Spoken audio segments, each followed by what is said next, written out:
You're listening live to Rightside Radio with Phil Williams. It's hard to go wrong when you're on the right side. Rightside Radio. Solid, conservative, and just plain right.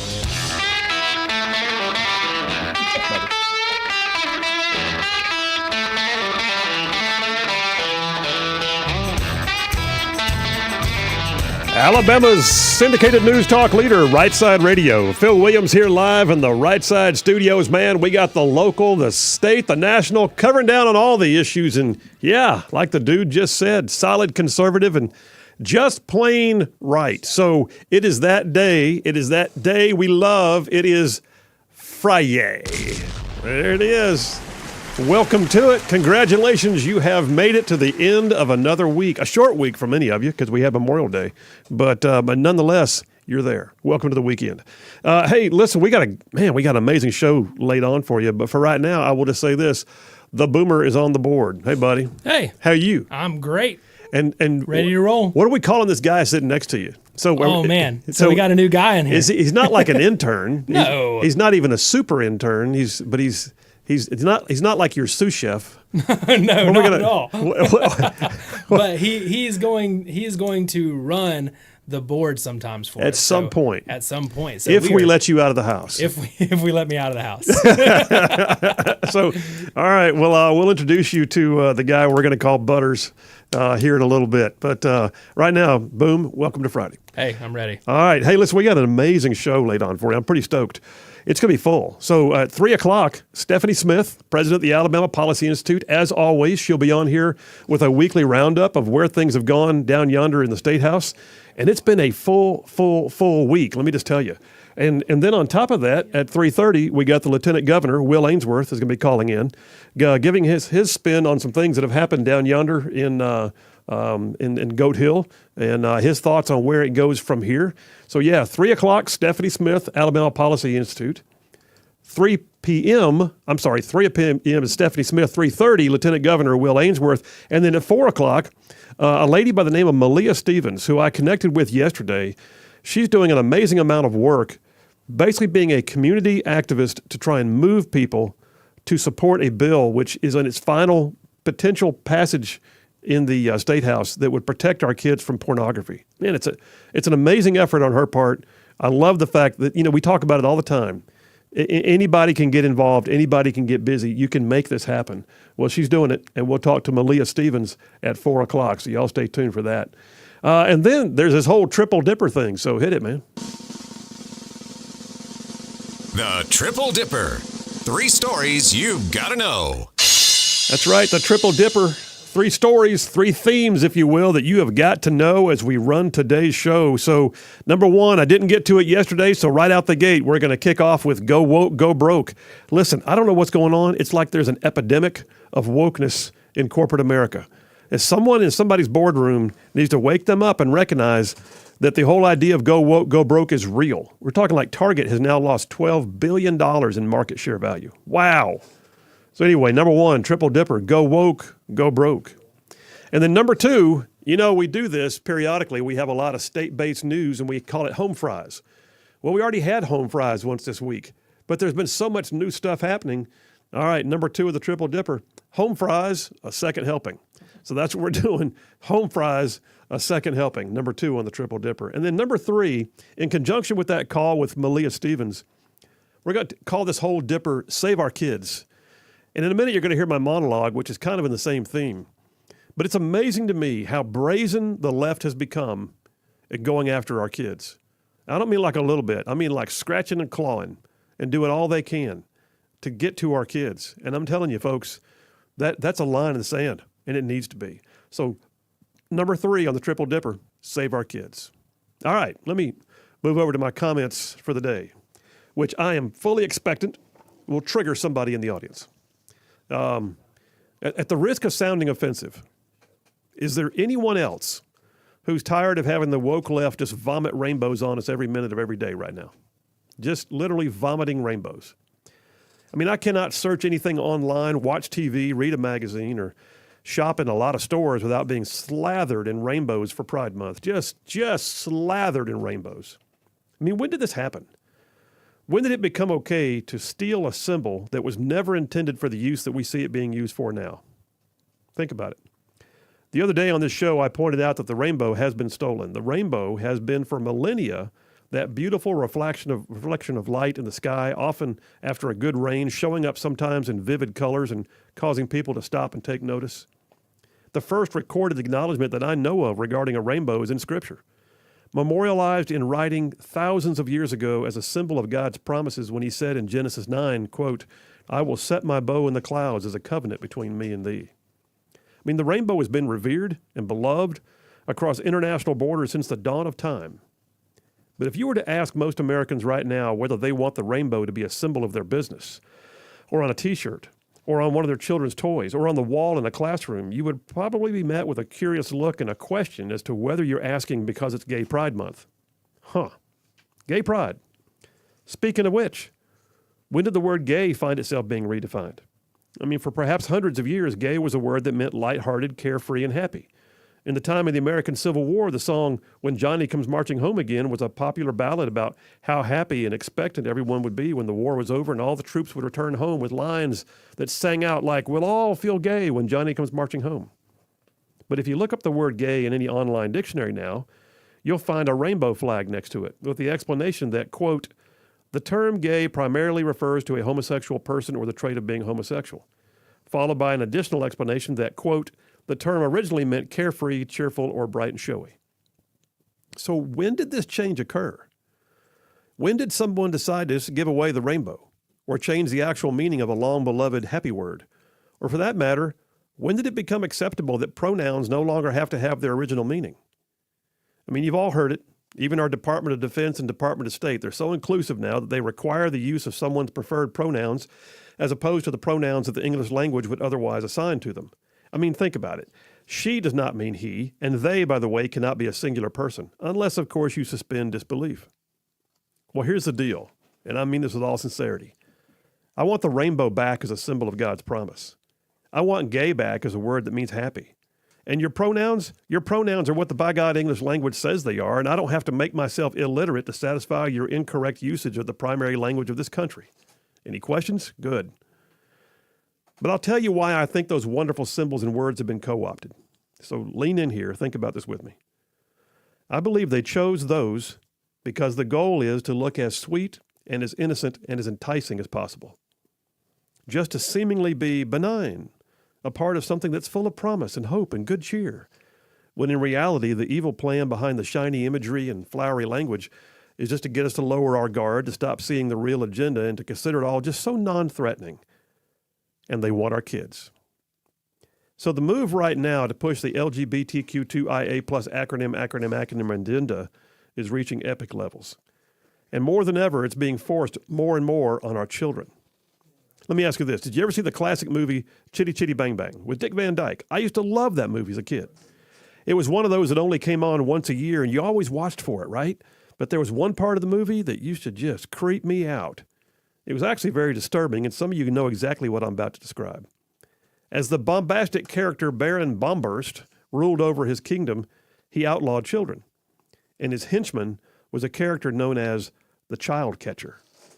He was absolutely one of the most disturbing characters in any movie, and he used to give me the willies as he skulked around in a rainbow-colored jacket, calling out for children to come get in his wagon where they would have toys and candy and strudels. And then he would lock them in and haul them away in a cage. Pretty horrible. But do you see the analogy here? You make something look candy-coated, sweet, attractive, happy, colorful, and then you lock the door. By the way, what I'm saying is not bigoted. I'm not a homophobe. I don't hold any ill will toward any adult who has chosen an alternative lifestyle, and I believe that God does indeed love them as much as he loves me, but I will not long suffer any attempt to put a wedge between myself and my children or grandchildren. You can talk with them when they reach the age of majority, and until then you can keep your fake rainbow promises to yourself, and that, my friends, is called parenting. Last year about this time, a podcaster by the name of Josh Dawes went viral for addressing this very thing. In response to another post on Twitter, Dawes elevated the dismissive tweet about the leftists wanting our kids to a new level when he said this, and it's a long quote, so bear with me. He said, "The left doesn't want to diddle kids. They want to create little revolutionaries. To do that, they need to sever the bond between students and the parents they believe are raising their children to be hateful bigots. Dawes went on to argue that critical race theory was used in schools to instill a negative self-identity in children who are taught that they are privileged and complicit in racial injustice. And then, apart from the shame and guilt, this also gives them a worldview at odds with the one their parents grew up with and are trying to pass on to their kids. At that point, Dawes wrote, "Step one is complete." Children are then taught queer theory, which allows them to be celebrated for coming out as transgender or non-binary. Dawes wrote, "In an instant, these kids can trade their negative self-identities and all the accompanying guilt and shame of being an oppressor for a new positive self-identity as much venerated as an oppressed minority." Schools then will withhold the information about the child's new sexual identity from the parents.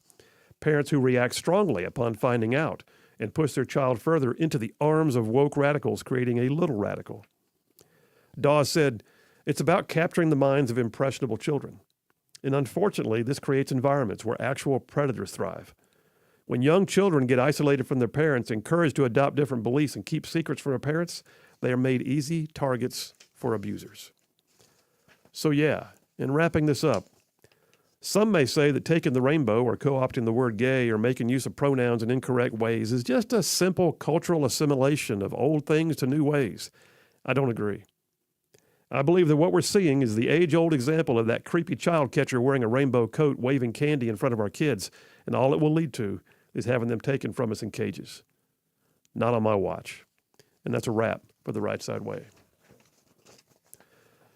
All right, well, yeah, I feel certain someone out there is triggered, and I hope they are. But then again, I also bet there's a whole bunch of you conservatives out there that are triggered, because you know what I'm saying is true.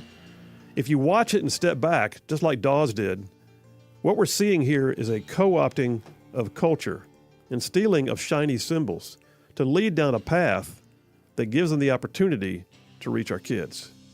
Can't let it happen, folks. Not on our watch. Phil Williams, Right Side Radio. Y'all stay tuned. We'll be right back.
And we are back. Phil Williams, Rightside Radio. Solid, conservative, and just plain right, where common sense is a superpower.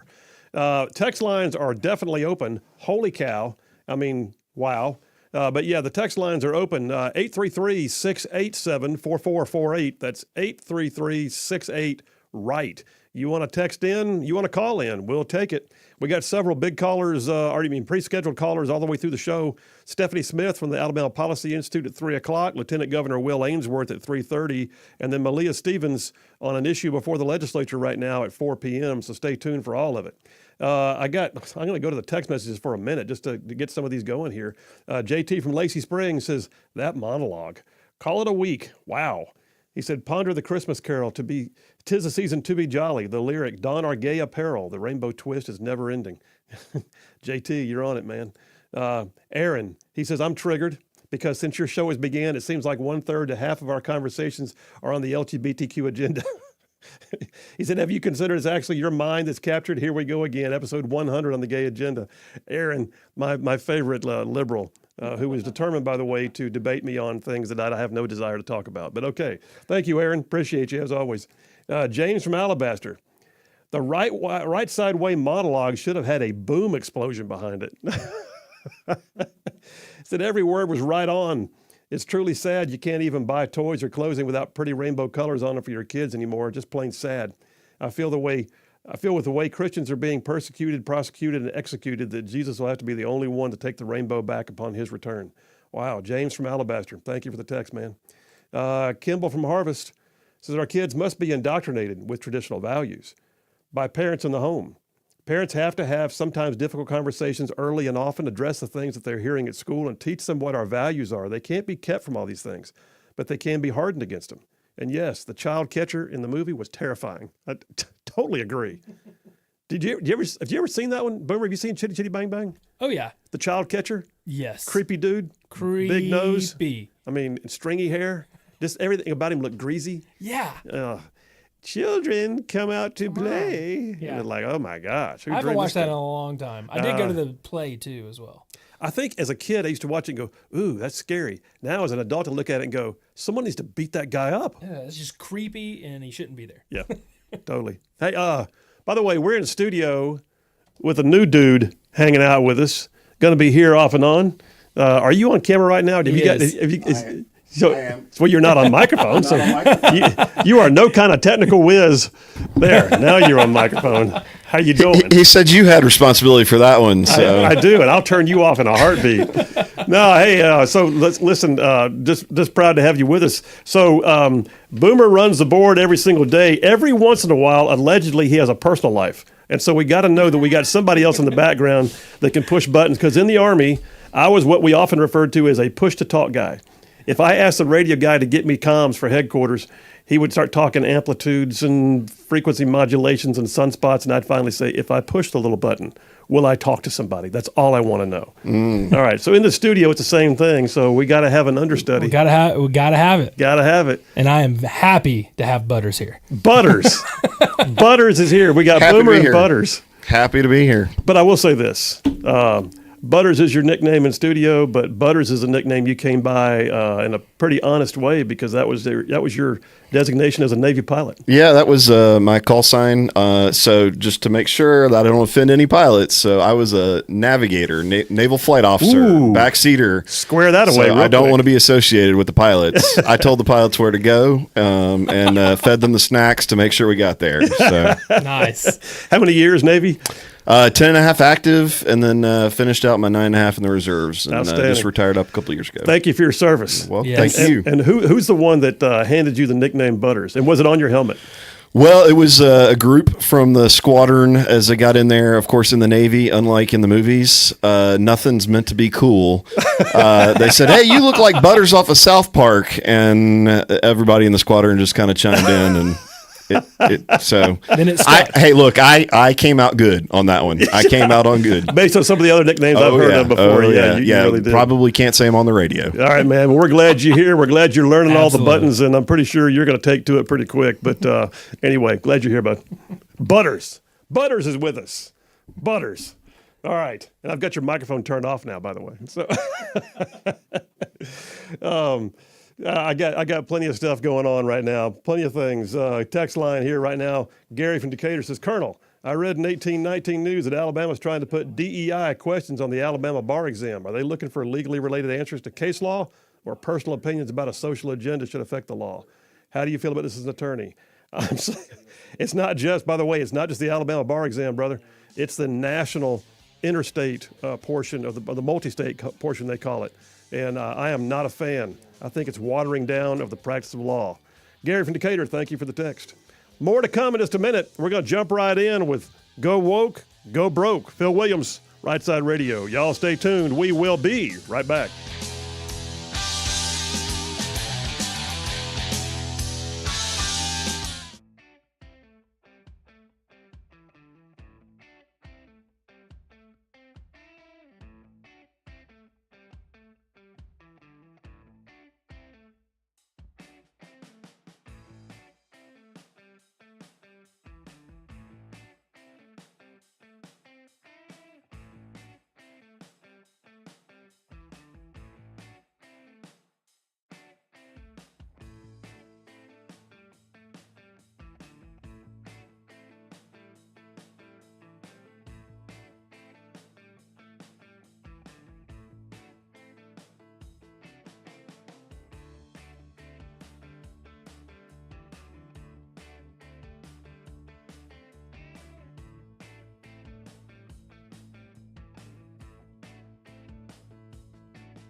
And we are back. Phil Williams, Rightside Radio, solid conservative and just plain right, covering down on some major ground across the northern half of the most beautiful state in the nation. That would be this one. That would be Alabama. I'm talking about this show sends its signal so far on down beyond Birmingham, up north of Huntsville, from Tuscaloosa back to Gadsden, parts of Georgia, Tennessee, and Mississippi, all thrown in just for good measure.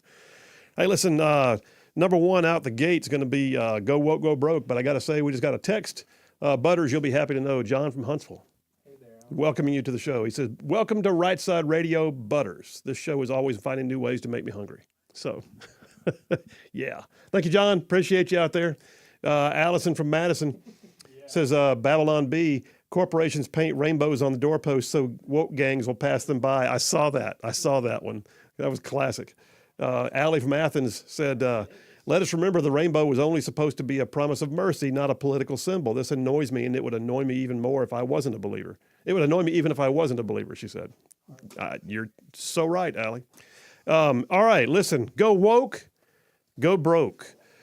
You know, I have seen more than once, if I Googled that phrase, for a while there, I was pulling up stories that were on the top of the queue, like New York Times. Go woke, go broke really isn't true, you know, and Business Insider, go woke, go broke is just something that conservatives like to say. Well, guess what? Let's talk about this for a minute. Can we talk? Let's talk. How about this one? Newsmax. Newsmax just came out with a story yesterday. Target takes a $12.7 billion dollar hit after pushing DEI, diversity, equity, inclusion. Good gosh. Can you imagine? I mean, this has only been in like a week. They lost $12 billion in market share.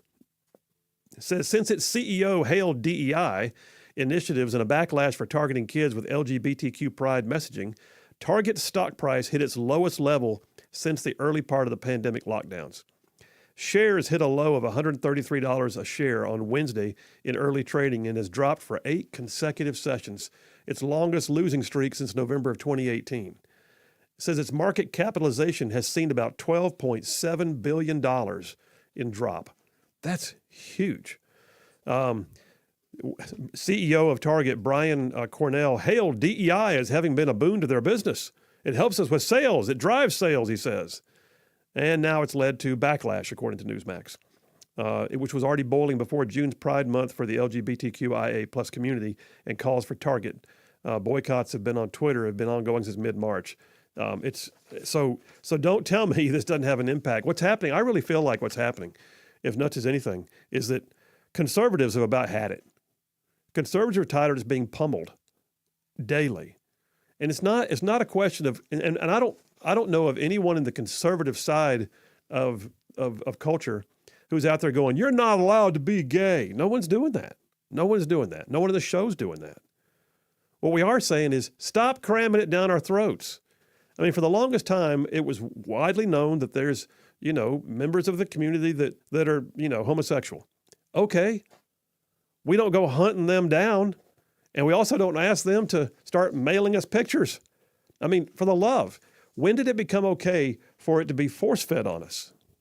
And that's the problem we're having right now. Conservatives are sick of being force-fed on other people's lifestyle choices. Well, they're born that way. Well, first of all, no, they're not. But secondly, stop force-feeding the rest of the world on how you feel about yourself. Gay pride. Well, okay, pride. Go ahead and have pride. If you're proud of it, be proud of it. But why do we have to have everything that we do surrounded by your symbols of your own feelings about yourself? It's one thing to be confident or to be the poster person for, a lifestyle or a choice. But at the same time, there's got to be a cutoff. There's got to be a moderation.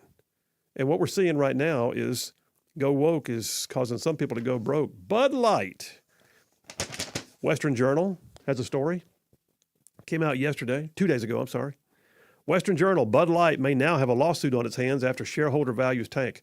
All right, so lawyer Phil here talking. I told y'all before that I fully anticipate that at some point in the near future, there will be certain things that we will see that will wind up having major class action lawsuits attached to them.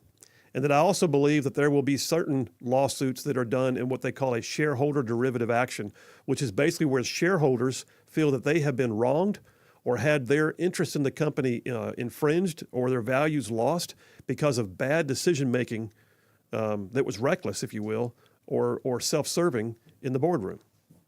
A shareholder derivative action.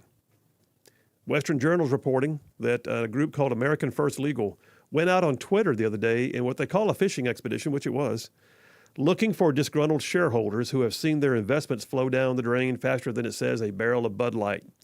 So the beers, so basically what they're saying is the tweet was, quote, attention, if you're a shareholder of Target, Kohl's, or, and then the call sign for Anheuser-Busch, or other companies that are promoting woke things and you're seeing diminishing shareholder value, we want to hear from you.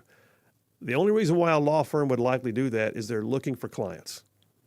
So it says Newsweek wrote that the strategy appears to be to sue companies over decisions that led to massive stock declines. And I'm telling you, that's what's going to happen. Speaking of which, by the way, Anheuser-Busch, their volume, this story came out 2 days ago, their volume has dropped 17% across multiple brands. 17% decrease in volume sales. Bud Light leads the way within the Anheuser-Busch family, 28% sales drops. Folks, you're talking about over a quarter of their sales gone. That's just unreal.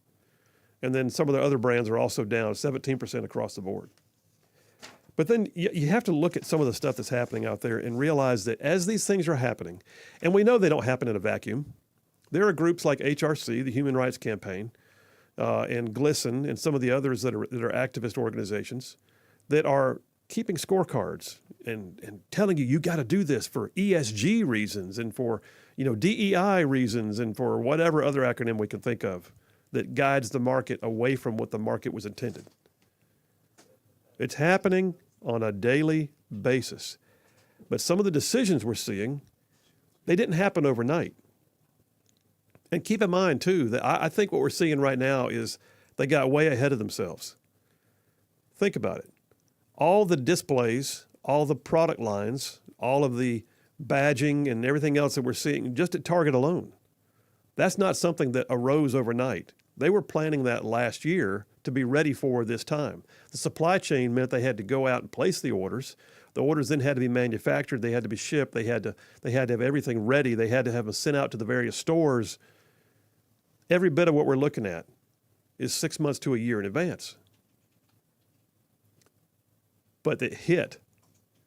And right now, boardrooms everywhere who kind of went, yeah, I guess so. Let's get ready for next year's Pride Month. What do you want to do? Let's do rainbows, and let's make sure we have some tuck-friendly swimsuits, and let's make sure we got onesies for babies that say things like, ask me my pronouns, and, go, get it all ready. Go ahead and get it all ready. It'll be fine. Nobody's going to care. Except they went to Bud Light, and they put Dylan Mulvaney on a can, and it caused it was a straw. It was a straw that broke the camel's back. At the same time the straw was breaking the camel's back, lo and behold, the conservative community was saying, we have had enough. And that's where we are. In the meantime, you've got, and this one hurts me, man. I think I've told y'all before, I have done something, I've done some kind of work, some kind of job since I was probably 14 or 15 years old, just nonstop. There's always something. Even in college, I was doing something. But my first ever true clock in, clock out paycheck job was working at Chick-fil-A in Parkway City Mall in Huntsville when I was a kid. All right, I was 16 years old, and I was slinging chicken and serving fries. Old-fashioned cash registers, the kind you punch and they go clickety-clack when you do it. And it was a great job. I learned there's still probably things I do today that I picked up working at Chick-fil-A. And by the way, Chick-fil-A, the leadership of Chick-fil-A, those are some of my heroes in industry. I mean, if you go to the Rightside Radio website, rightsideradio.org, if you go to our website, we got a recommended reading list. And one of them on there is Truett Cathy, the founder of Chick-fil-A, his book on how he grew his corporation using values and principles. Story on the Epoch Times, dated yesterday. Chick-fil-A faces growing backlash over its diversity, equity, and inclusion efforts. Dadgummit. Although I will say this. Apparently the guy they've got in charge of DEI for Chick-fil-A, he's the vice president for DEI. Like, why'd they need that? He's been there since 2021.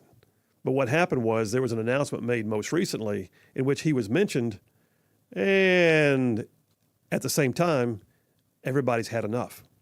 And so it caught everybody's attention. And all of a sudden, Chick-fil-A is going, oh, crap. Because all of us who are just sick of it, starting with the whole Bud Light, all of us who are sick of it are latching on to one more thing. And Chick-fil-A. So some conservatives have suggested a boycott of Chick-fil-A after fast food chain was discovered to have a vice president of DEI. In a previously issued Chick-fil-A statement, the company said Eric McReynolds serves as its vice president of diversity, equity, and inclusion. The Chick-fil-A announcement was highlighted this week by several prominent conservative commentators, but it was noted that he was hired in 2021. Columnist Todd Starnes, I like Todd Starnes, I like his stuff. Todd Starnes said, so Chick-fil-A has a diversity, equity, and inclusion division, and that explains now the fried cauliflower sandwiches and the kale salad. You never had their fried cauliflower sandwich, have you? Oh, no, I never had it. And don't ever. I'm not All going right. to. No. As long as we've established we have some parameters here. Correct. Thank you. The chicken-based fast food chain has been generally well respected among conservatives, says the Epoch Times. And I agree, they have.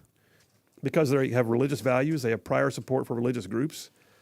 And in the McReynolds DEI announcement, Chick-fil-A made reference to its corporate purpose, which is to glorify God by being a faithful steward of all that is entrusted to us and to have a positive influence on all who come in contact with Chick-fil-A. So are they woke? I don't know. Did they probably cave at some point? Maybe, I don't know. But the reality is Chick-fil-A is still out there, but like so many, they felt like it was necessary to have a vice president of DEI. Hey, let's don't be done yet. What about Kohl's? Boomer, does McQueen shop at Kohl's? Are y'all? No. I mean, I don't know. Maybe she does. I mean, I know she was super let down when Target did what it did. Oh, yeah. Like crushed her soul. It totally crushed her soul. And now she's totally on board of not supporting Target. Of course, it saved your credit card, but it crushed her soul. Yes. All right. Well, Kohl's. Kohl's is the latest retailer, according to the New York Post. Kohl's, the latest retailer facing boycott calls for selling pride onesies for babies. Time for a Bud Lighting, say some of the people calling out. Kohl's is the latest big retailer facing calls for a boycott after shoppers found gay pride gear for babies, with some calling it time for Bud Lighting. The department store saw a rising number of boycott Kohl's hashtags online after conservative commentators posted about how it was selling a pride onesie for 3-month-old kids. Says it included a shirt with Minnie Mouse ears over a rainbow-colored flag and the words, belong, believe, be proud, ask me my pronouns, for babies. It says, however, critics shot back. I mean, first of all, I will say this. Some of the people who pushed back saying, you're just mad, you're just out there, where have you been, under a rock? This is what retailers do every year. With one critic shooting back to insist it has nothing to do with Gay Pride Month, it's the targeting of kids. And the response was, a freaking onesie? Nobody cared until you demons started coming to our kids. There you go. All right, listen, we're going to take a break right now, but I'm telling you, this is the deal. It's not just a matter of whether somebody has a right to freedom of speech. They do. And you know what? If they're a private entity and they want to sell that stuff, they do so. But they do it at their own risk. Because the misconception is that the vast majority of people are like, cool with this, but they're not. And I think really what's happening is conservatives have just about had it. And certainly when they come for our kids. All right, folks, Phil Williams, Rightside Radio. Y'all stay tuned. We'll be right back.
And we are back. Phil Williams, Rightside Radio, solid conservative and just plain right. Saving the world one soundbite at a time.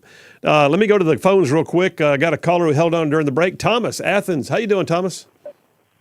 I'm blessed, sir. How are you? I'm good. What's on your mind? Well, Colonel, Dan Bongino yesterday reported that the movie What is a Woman, which was a movie that was pretty successful last year, was going to be presented on Twitter for everybody.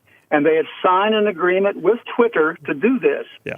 When they reviewed the movie, middle management at Twitter decided because there was two misgender scenes, the same reason Babylon B got cut from the old Twitter, they decided not to honor their agreement with the producers of What is a Woman, and not even allow it to be broadcast over the gentleman's Twitter feed to masses. Yeah, let me give you a quick update. You're exactly right, Thomas, but let me give you an update on that because things changed.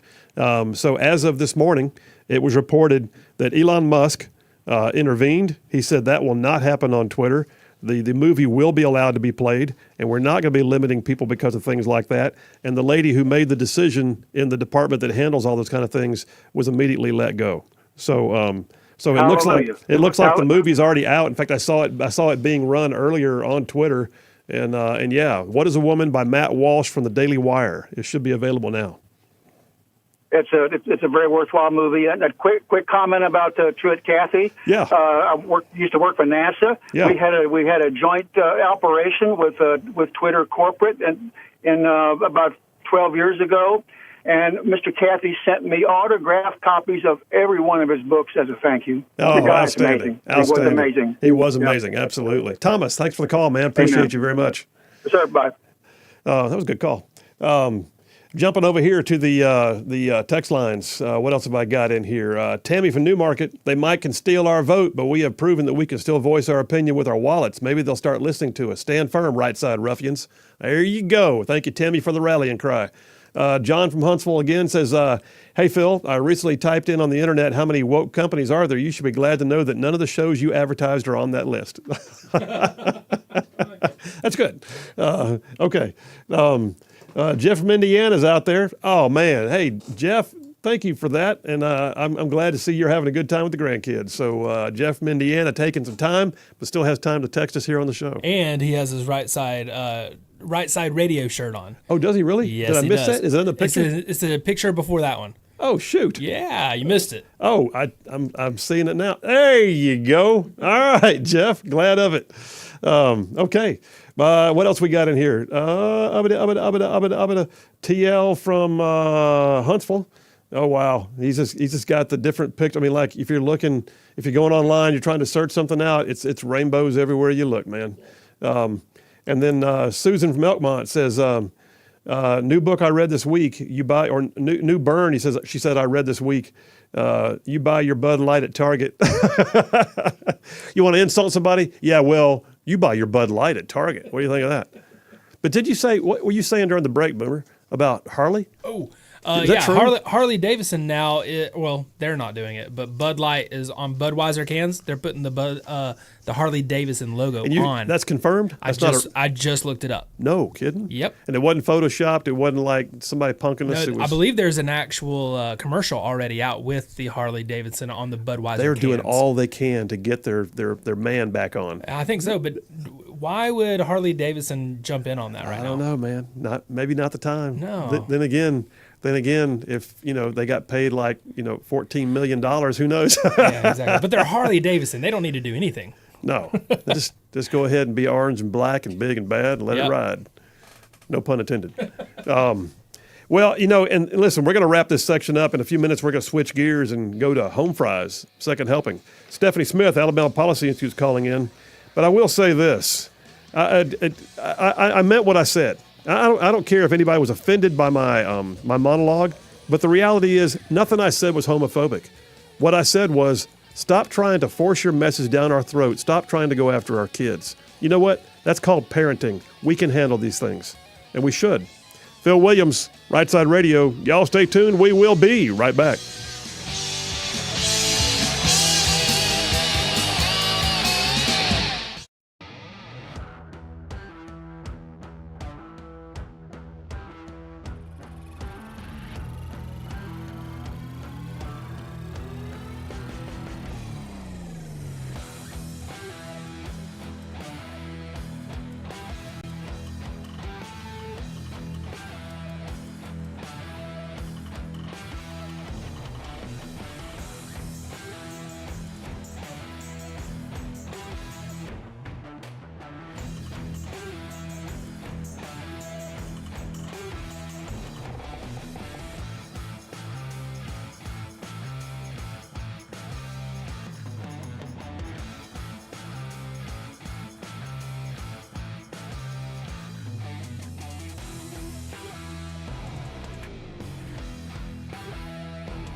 Live to Rightside Radio with Phil Williams. It's hard to go wrong when you're on the right side. Rightside Radio. Solid, conservative, and just plain right.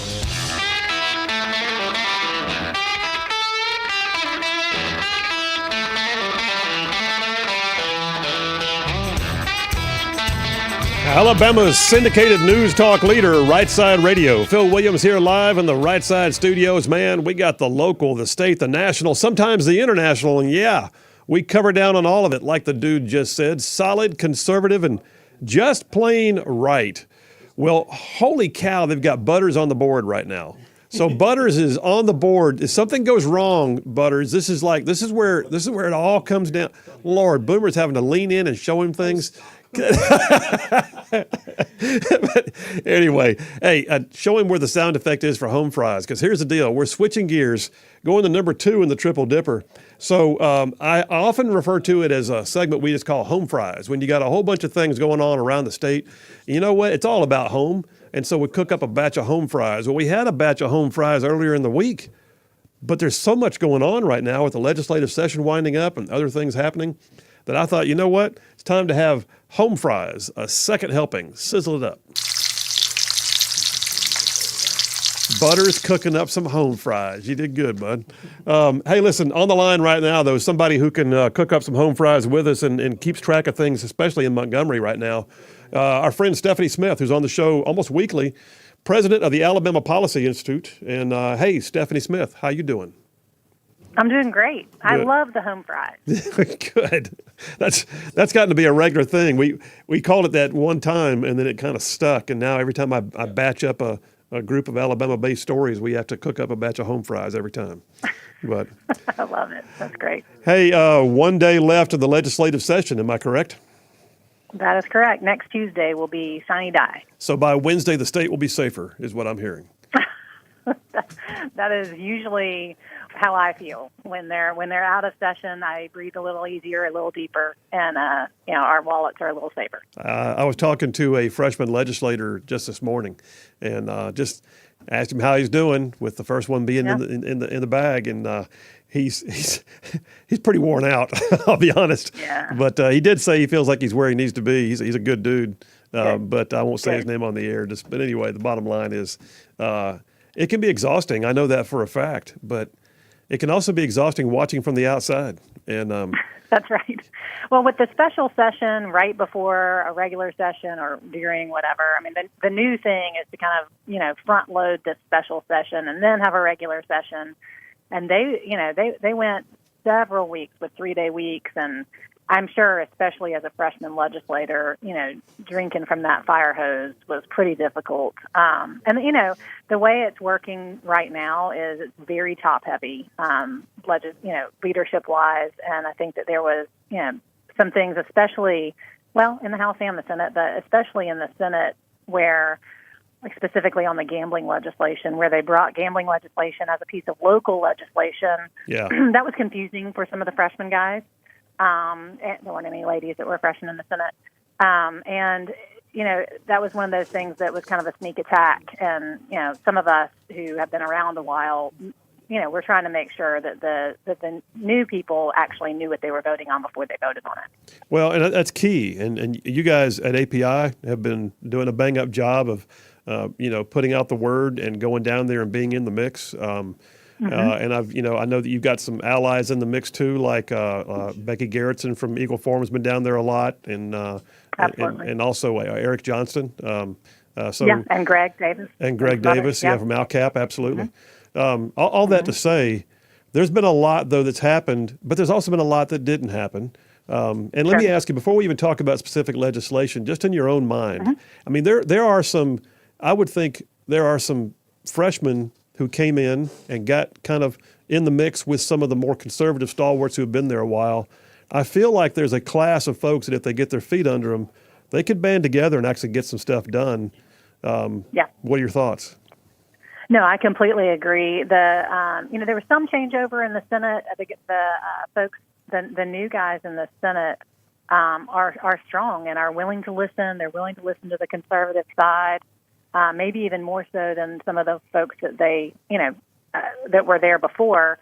In the House, there's this crop of freshman legislators that have been at meetings, they've been praying together, they've been strategizing together, and now that they have that first session under their belt, I think that they're going to be a force to be reckoned with if they want to be.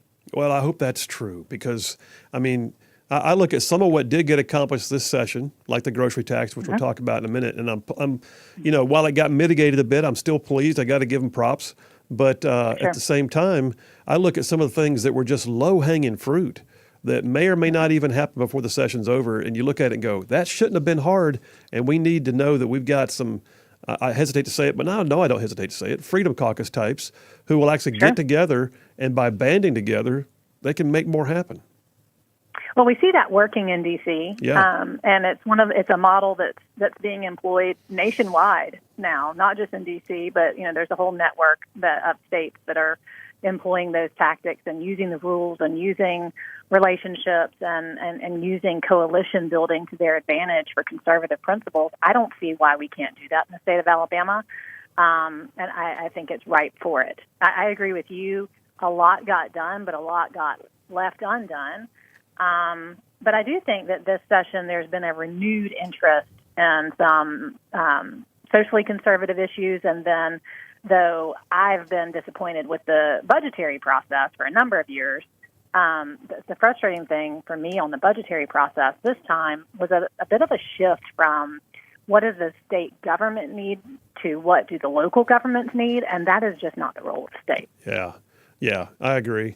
Well, listen. So, what are your high points? What are your like your victory lap things that you think were some of the best that came out?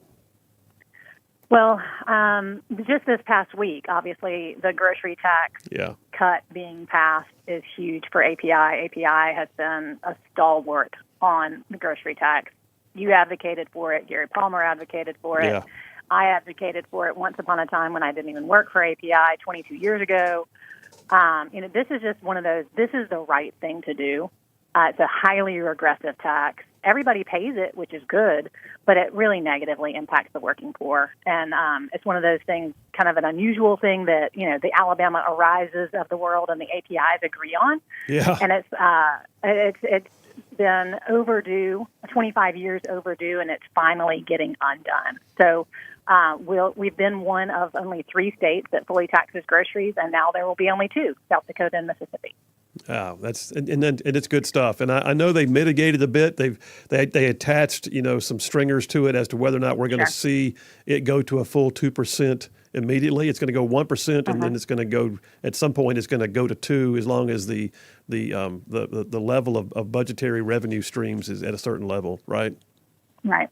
That's right. And it's tied to the income into the ETF because that's where that money goes. It's as a protection of education funds. But keep this in mind.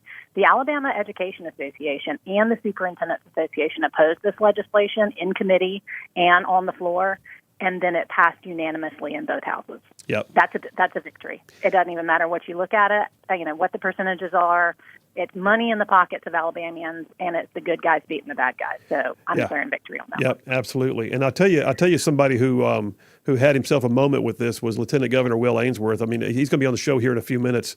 And Lieutenant Governor, for those who don't know, Lieutenant Governor has no true say in legislation with the exception of casting a tiebreaker vote in the Senate if necessary. But he did lend the weight of his office, and he's the one who helped rally up so many co-sponsors on this thing. Absolutely. He took the reins on this bill. He saw the popularity amongst the people. He saw the need with the inflationary situation that everybody's, dealing with at the grocery store. And he absolutely took the reins and said, let's get this done. I worked in partnership with him and his staff and leaders in the House as well. But he really took the lead on this and used his bully pulpit as lieutenant governor to bring this tax cut home, and he should get credit for that. He absolutely led on this, and he did a great job. Well, good deal. All right, well, tell you what. I would be remiss if I didn't mention the overtime tax. Yes, thank you very much. Minority Leader Anthony Daniels had that vision. He and I met, I think it was the first day of the legislative session, talked about it. We even talked about the biblical principles that you should be rewarded for working hard for your family. And We helped shepherd that through the legislature. He did a fantastic job bringing both sides of the aisle together on that issue. And we are assuming Kay signs that piece of legislation, which I assume she will, we will be the only state in the entire nation to take off the overtime tax for income tax. Well, and you know, which is way huge. And I had him on the show early on when that bill was still making its way through committee. And I'll tell you, I had listeners that were texting into the show saying, "Are you sure he's a Democrat?" Because everything you just said was as conservative a principle as you could ask for. And I mean, 100%. And I've always liked Anthony Daniels. I think he's a class act. You know, I never once got offended by him on policy issues. We may have differed, but I always felt like he was a class act. And boy, he showed it on this one, and he was a hero on this thing, I think. Absolutely. It was his vision, and he pushed it through. You know, obviously there were coalition members, including us, that helped along the way, but it was precarious even to the last moment. And he showed wisdom and compromised on the right things at the exact right time to make that thing happen. And with the grocery tax, it's the largest tax cut in state history. And then if you add on that overtime tax cut, it blows it straight out of the water. That we have accomplished 2 of the larger tax cuts in state history without adding a tax on anything on the other side. And it all happened right when you took over at API. Brilliant. I won't take credit, but I will say that we were a strategic partner. Put it that way. Well, I'll tell you what, Stephanie. Can you hang on a little bit? We're going to take a break, but I'd like to get you back on the air just for a little bit more. Are you good with that? Absolutely. All right. Well, let's come back from this break, and what I'd like to do is get you to talk about, okay, what surprises were there in the session and what disappointments? Because right now we have 2 great victories among others, but we'll talk about some other pieces that maybe we can hope for next year. All right. Phil Williams, we're talking to Stephanie Smith, president of the Alabama Policy Institute.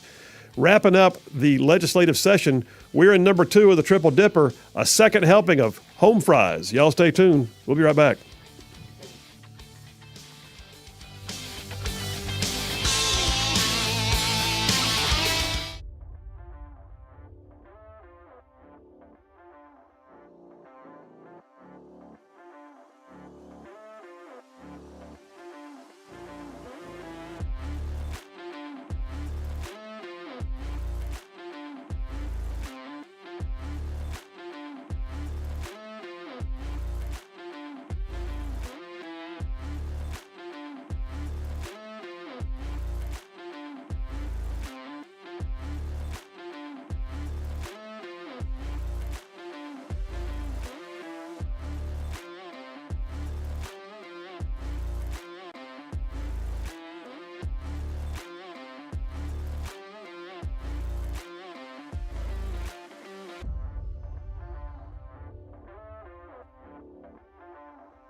And we are back. Phil Williams, Rightside Radio, solid conservative and just plain right. Common sense is a superpower. All right, we're going right back to the phones. Our friend Stephanie Smith, president of the Alabama Policy Institute, we just finished talking about some victories, some things that she was able to help work on and help shepherd through the processes of the legislature.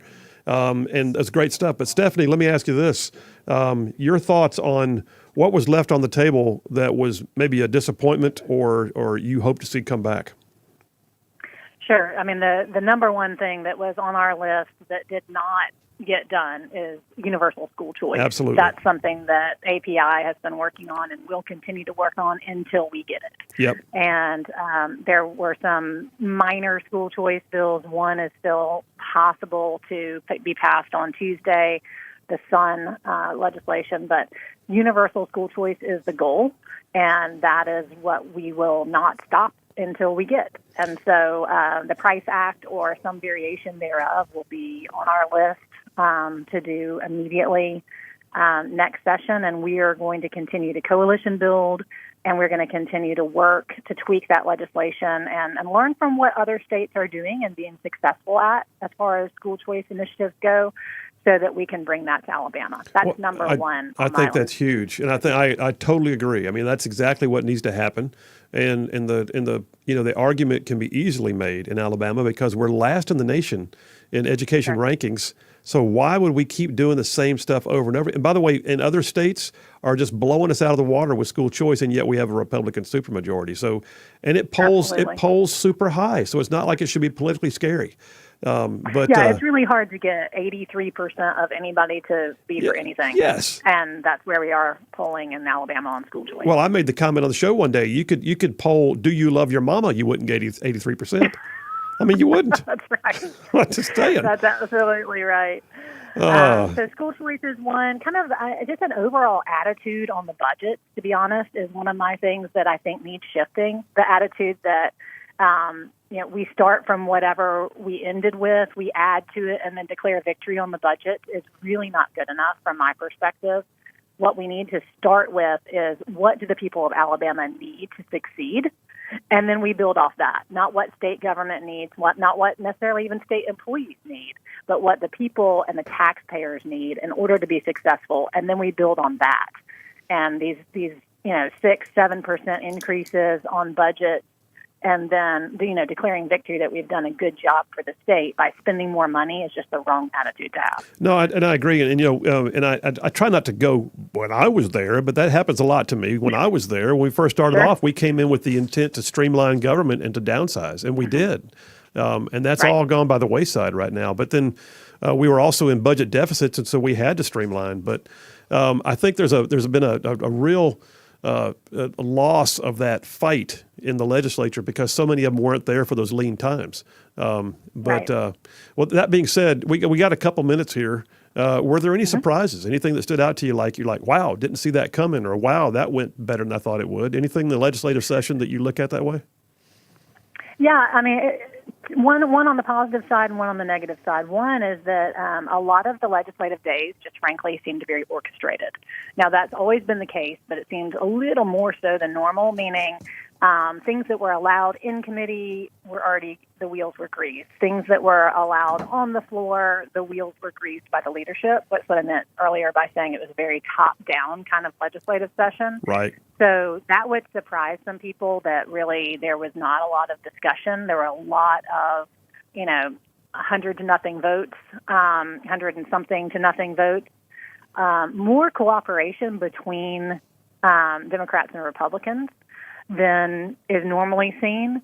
One of the frustrating things that happened that was, kind of one of those, November surprise kind of things was that Bobby Singleton piece of legislation trying to expand gambling with a local piece of legislation. Yeah. I think that that's a tactic that we will see again next session, and that fact of it being successful in the Senate is a very troubling precedent that was set. It was very troubling. I think a deal was made to give him an opportunity, and I also think, though, that we need to go ahead and get an attorney general's opinion on that well before it ever comes back.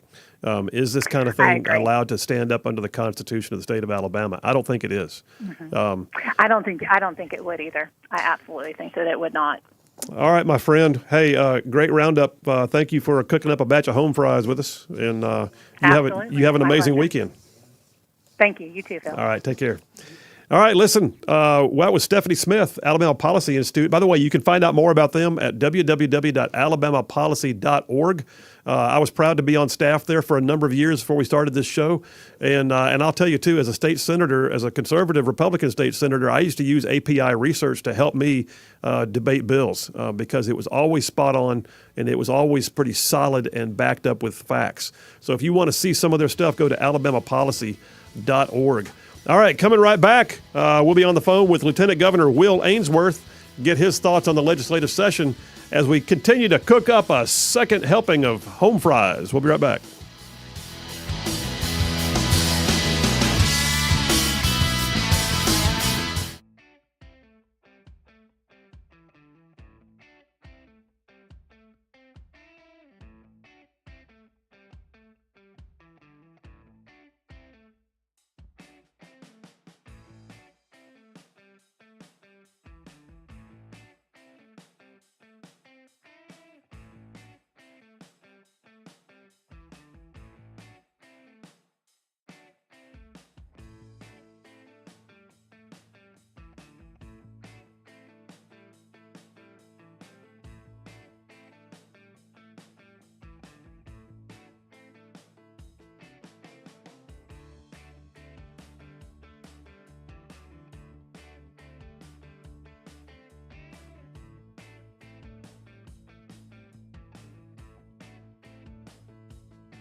And we are back. Phil Williams, Rightside Radio, solid conservative and just plain right, covering down on some major ground across the northern half of the most beautiful state in the nation. That would be Alabama. I'm talking about this show goes way on down south of Birmingham, up north of Huntsville, Tuscaloosa, back to Gadsden, parts of Georgia, Tennessee, Mississippi, thrown in just for good measure.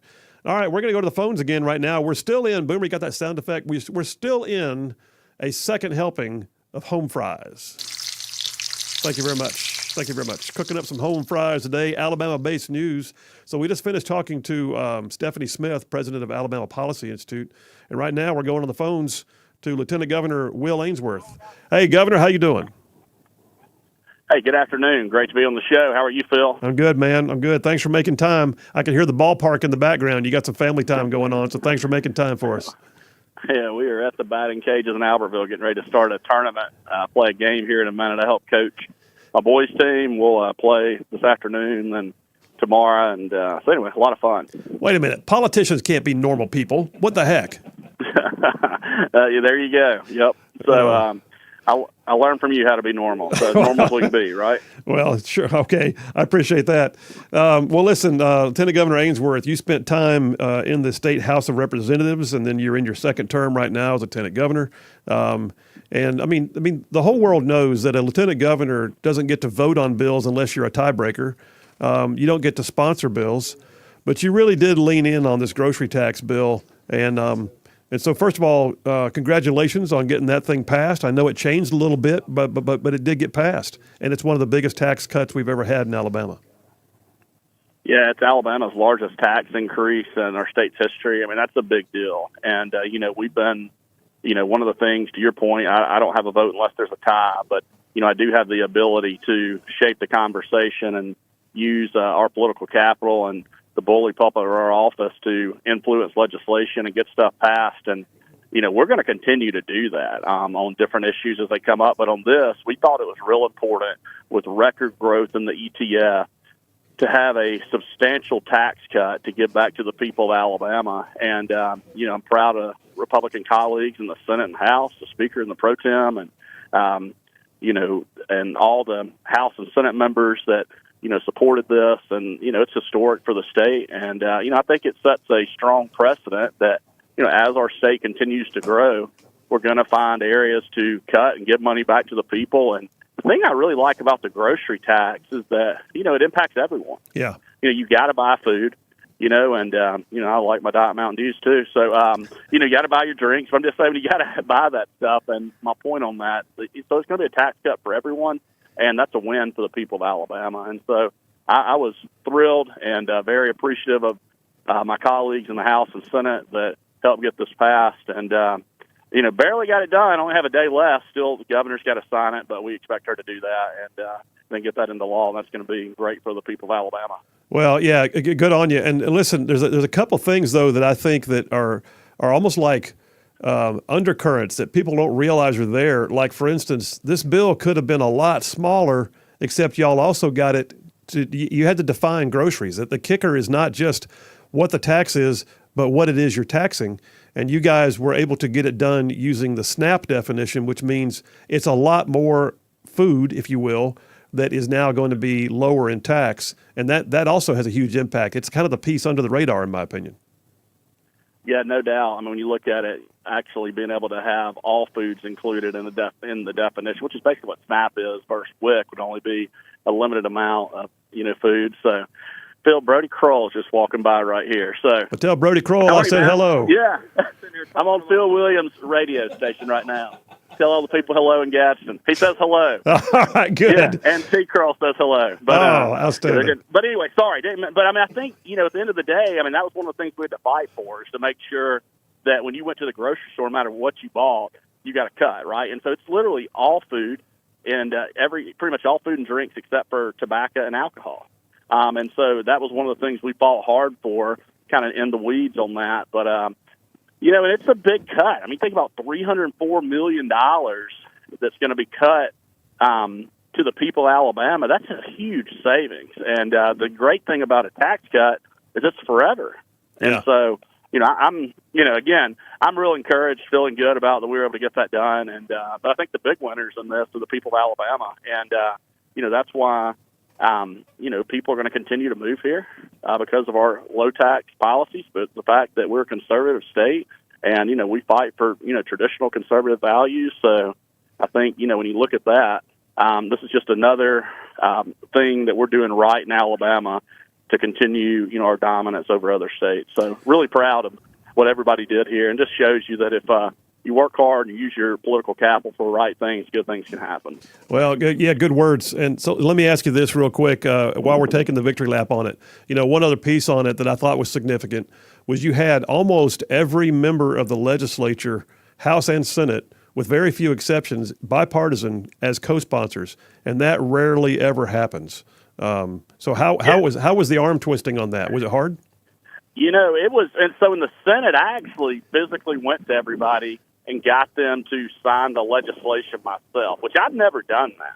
And got them. The bill was Andrew Jones, Senator represents y'all's area, and Gadsden was a sponsor, but I actually was super engaged. And, and then I had one of my staff members, Connie Rowe, that used to serve in the House, actually when you were there too. Right. And, she went around to every House member to get it signed. And so we really went all in as a staff to try to make sure, we educated people on why this was important, went on radio, TV, everything we could do, wrote op-eds, educated people to make sure we got this passed, because I thought it was the right thing to do to help people in Alabama.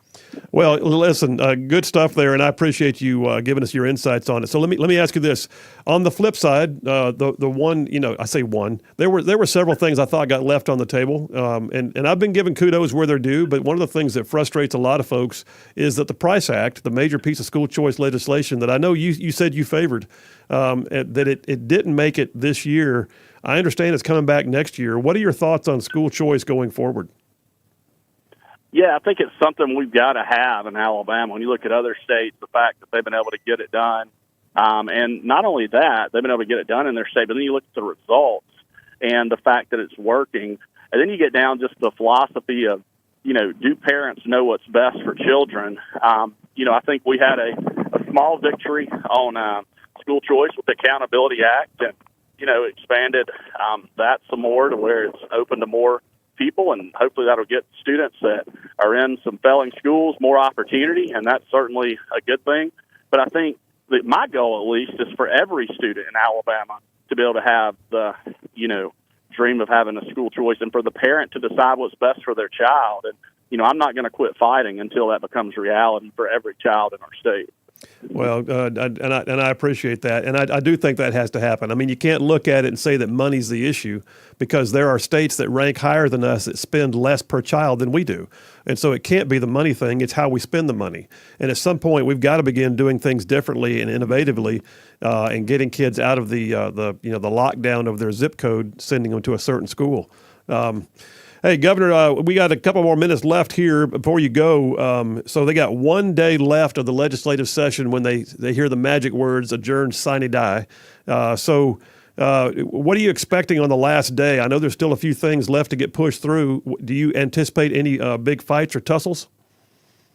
I don't think there's going to be any big fights or really on Tuesday will be the last day, and I think there's some, there's a few military bills that I think should pass, no problem, just things we want to get finished on that. But other than that, I really, I'm not aware of any controversial things or any issues with anything that's going to tie up the session. Now, who knows, right? I mean, what could potentially set someone off and, make them start filibustering. And, as you know, in the Senate, you get one or two people upset, they can really slow things down quick. So, it'll be interesting to see, but I'm not aware of anything right now. All right. Well, listen, I know you're with your family. You took some time out for us anyway. I appreciate that. So you go enjoy the tournament and have a great weekend. And Lieutenant Governor Will Ainsworth, we appreciate your time. Hey, always great to be on. Appreciate your friendship. All right. Thank you. Bye-bye. All right, listen, we're going to take a break about a minute or two earlier than usual so we can come back and finish up this batch of home fries. I got some things that are happening that are outside of Montgomery per se. We'll talk about it when we get back. Phil Williams, Rightside Radio. Y'all stay tuned. We will be right back.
And we are back. Phil Williams, Rightside Radio, solid conservative and just plain right, saving the world one soundbite at a time.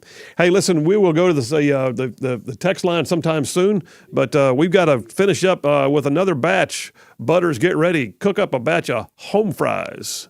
Big old second helping. Thank you so much. All right, so listen, it's important that we keep track of what's happening in our state in general, news that impacts us, obviously being aware of what our legislative delegations are doing, whether they are in Montgomery or the ones who are in D.C. And so one of the things I wanted to point out was there's a couple things happening out there that are getting national attention, not the least of which is what just happened on this debt limit fight up in D.C. So it's kind of crazy to watch the way this split. But keep in mind, Alabama, our U.S. delegation has 7 congressional members, and 2 members of the Senate. It's kind of funny how this broke down because it got super controversial as they argued over the idea of spending more and increasing the amount that we could borrow. It really broke down on conservative versus non-conservative lines in some ways. But I'm also surprised at a couple in the way they voted. So first of all, in our congressional delegation, you might want to know, it was split. They did not vote as a block.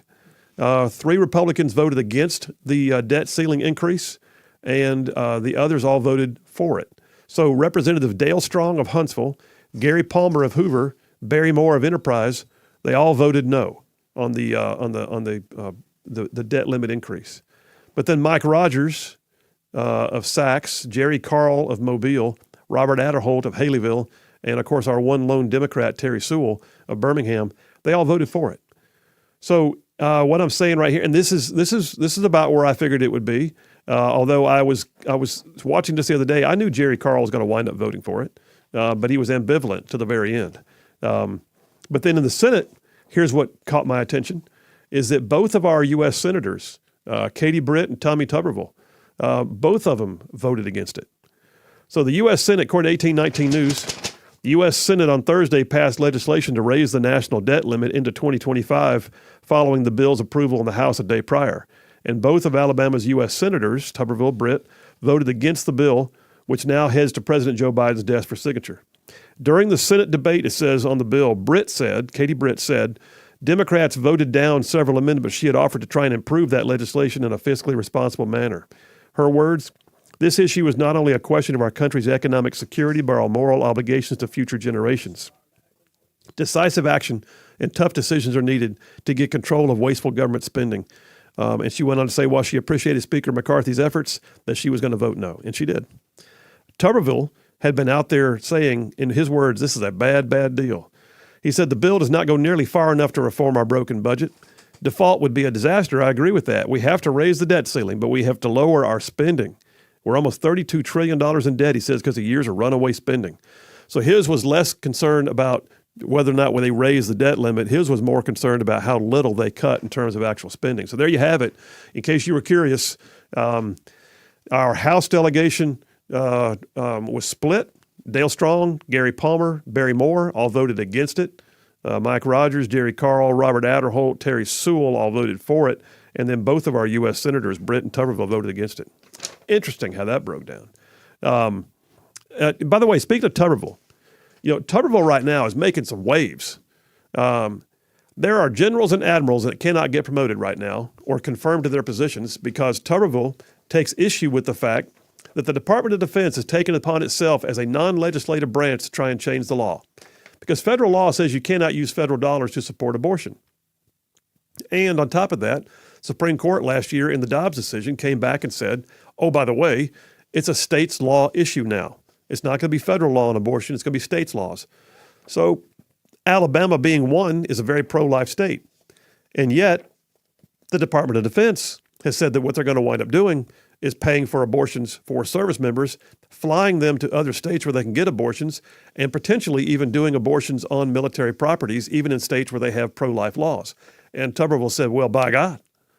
And just said that's not going to happen, not on his watch. So what he did was in an effort to get their attention, and he's got their attention, let me tell you.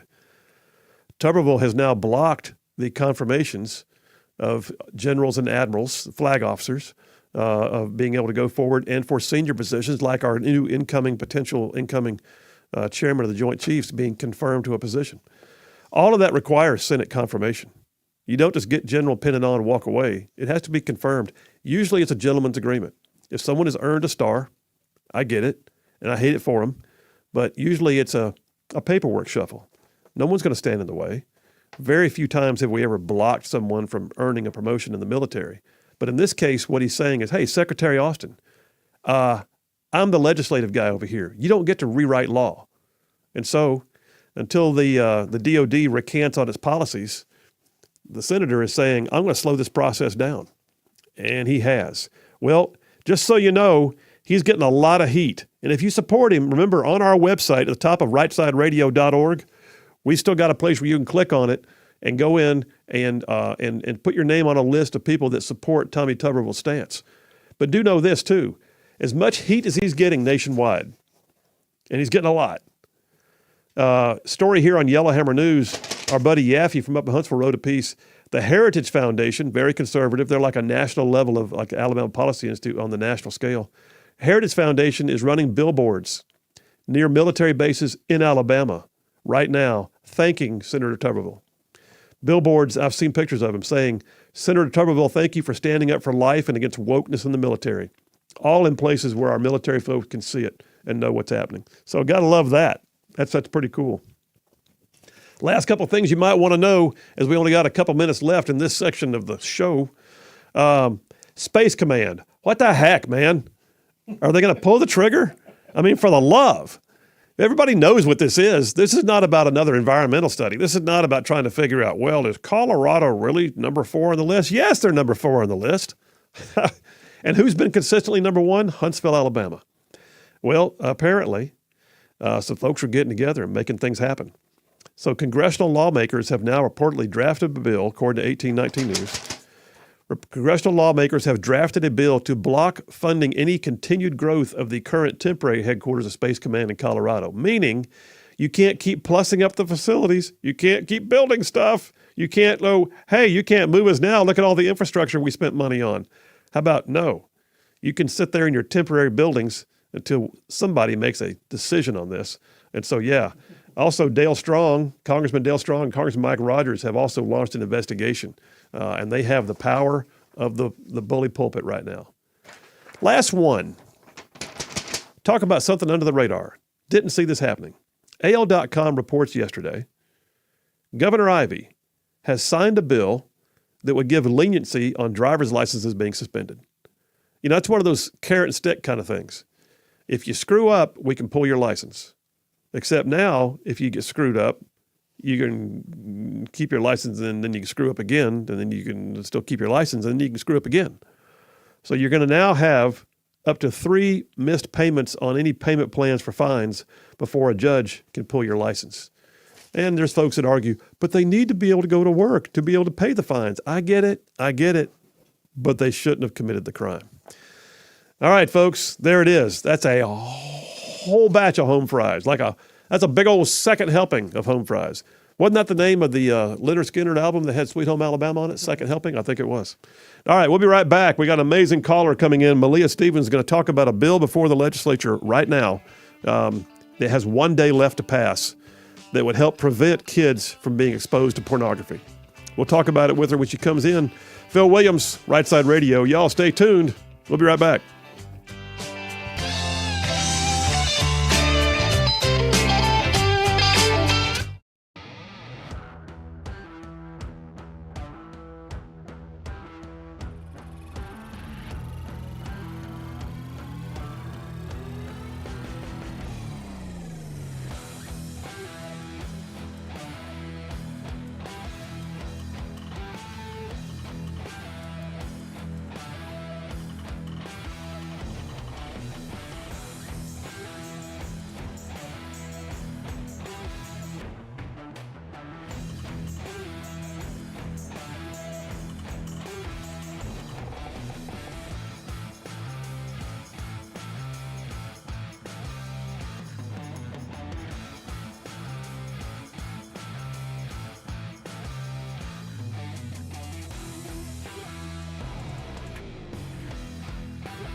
Rightside Radio.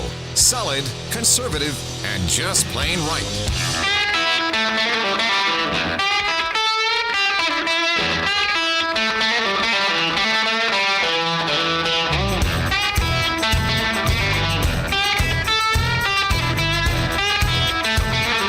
Alabama's syndicated news talk leader, Rightside Radio. Phil Williams here live in the Rightside studios. Man, we got the local, the state, the national, sometimes the international. And like the dude just said, we cover down on all the issues. Solid, conservative, and just plain right. Well, all right, it has been a full show. I mean, like, wow. So we just ran down two of the dippers. Go Woke, Go Broke was the first portion of the show. We went from there to an entire hour of a second helping of what we call home fries, dealing with things around the state of Alabama. We had our Lieutenant Governor Will Ainsworth call in and Stephanie Smith from the Alabama Policy Institute. Well, coming up now, someone who I just connected with yesterday, man, she's been on it. So there is a piece of legislation, House Bill 298, which has got 1 day left for potential passage in the Alabama legislature. 1 day of legislative action. It's already gone through the House. It's made it through committees. But we're going to talk to a lady by the name of Malia Stevens. Malia Stevens is a licensed counselor here in the Birmingham area. Got a BA in Human Development and Family Studies from Sanford University. She's got her master's degree from Abilene Christian in Texas. And she has got an amazing amount of experience at treating individuals, couples, families, all of it. But she specializes in things related to marital dissatisfaction and that kind of thing. But she's been down in Montgomery also helping shepherd this piece of legislation, which is, some folks thought was dead. And, I tell you all the time on this show, you do not have to be a legislator. You do not have to be a government official to make a difference in legislative action. You can get busy with things. And my understanding is Malia Stevens, who's on the line right now, has been busy. So, Malia Stevens, how are you? Oh, I'm great, Phil. Thank you so much. Thank you for having me. Absolutely. And by the way, just a little while ago, I found out that you are friends with one of our other folks, Stephanie Smith from the Alabama Policy Institute. Says she knows you well. Yeah, she's amazing. I really admire Stephanie. Well, okay, so you're an automatic in right now with this show, just so you know. Awesome. Yay, that was easy. Well, hey, House Bill 298, you've been down in Montgomery taking time away from work and everything else, I understand, to sort of get people moving. Tell us about the bill. Tell us why you care. Thank you. Yeah, I am very passionate about House Bill 298. It's called Protect Minors from Unfiltered Devices Act. And the reason I'm passionate about it is because as a marriage and family therapist, over 23 years of private practice, I've seen the devastating effects of hardcore pornography, internet pornography to adults and marriages. But then over the years, I've seen it with college students, high school students. But then back in 2009 to 2011, I don't specialize in kids, but some families were kind of desperate to get in to see someone with some situations. And I'm kind of the person on staff that does sexual intimacy therapy and things of that nature, sex addiction recovery. And so anyway, some families were brought to me with children who were addicted to pornography, ages 6 to 11, little boys and little girls who had gotten highly addicted after just a couple of exposures to internet pornography, accidental exposures. So seeing that, and at the same time working with trafficking survivors who were forced to create pornography against their will, just kind of blew my mind and opened me up to the intersectionality of all forms of sexual exploitation. So I've been an activist, someone who's been trying to raise awareness on these issues. Well, HB 298 is a very helpful, practical step to protect our children and honestly our society at large from this onslaught of pornographic material. It's basically this bill is, it comes after we as a state declared pornography a public health crisis. In 2020, Alabama became the 16th state to recognize the overwhelming research pointing to the devastating harms to the brain, relationships, and society from pornography. And so as, a practical next step, we as a state have a compelling interest to protect our most vulnerable, our children, from this illegal material. And basically all this bill is asking manufacturers to do is activate the pre-existing filters on smartphones and tablets. They already have default safety features, but they're defaulted off. And we're simply asking them to do a software update that defaults it on upon activation in Alabama. It's pretty simple. Our phones activate periodically all the time, and they have geo-specific activation capabilities. And so that's all we're asking. But it's been quite a battle. Well, so let me just make sure I'm clear, because, and I'll be honest with you, as much as, I've worked with kids professionally. My first 10 years out of college was working in an alcohol and drug treatment center with kids who had major behavioral disorders, and a lot of them have been abused. And then from there going into youth ministry full time. So this has been a passion of mine for years. And yet, I'll be honest with you, this bill flew under my radar, and I'm a little embarrassed of that because I didn't see this tracking. But one of the things that I think some people would say is, oh, you're getting in the way of business. You're telling businesses how to run their business. And you're really not. You're saying that thing you already have, just turn it on. That's all you're saying. Exactly. There's no hardware changes required. There's no new manufacturing. This does not affect telecommunications or, any retailers. It doesn't cost Alabama. It doesn't cost us anything. But it's simply activating existing safety features. That's all.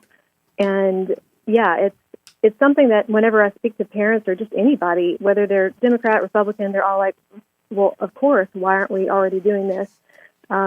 Because it's so simple.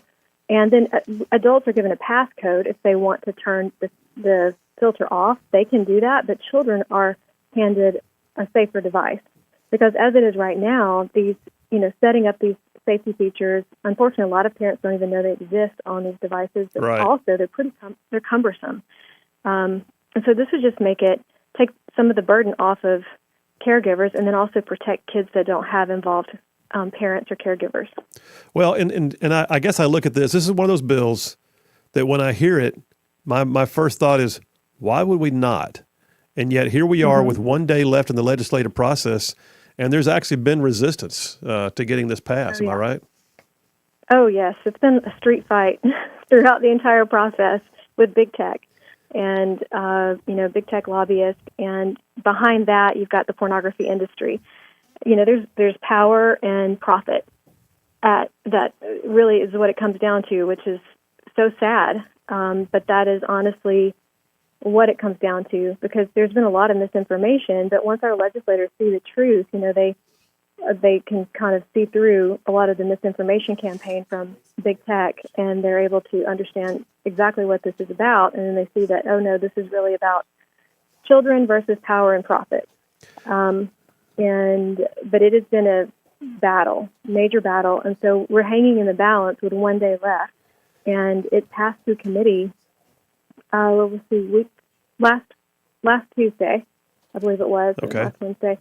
Yeah, and so we've had this week to get on the calendar. We didn't make it, and we are, praying that the powers that be put it on the calendar so that we have an opportunity, because we have the votes for it to pass. It's got 59 bipartisan co-sponsors and passed with strong support through the House, had bipartisan strong support 9-1 through Senate committee.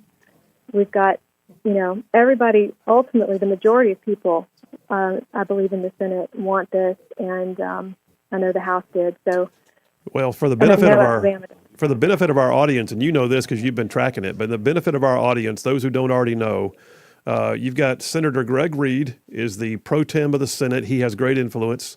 And then you've got Senator Jabbo Wagner, both of which are North Alabama guys that live within our listening area. Greg Reed is from Jasper, and Jabbo Wagner is from the Hoover area. And they are the two individuals who can make this thing get on the calendar. Jabbo Wagner chairs the Rules Committee. They're the one that make the calendar.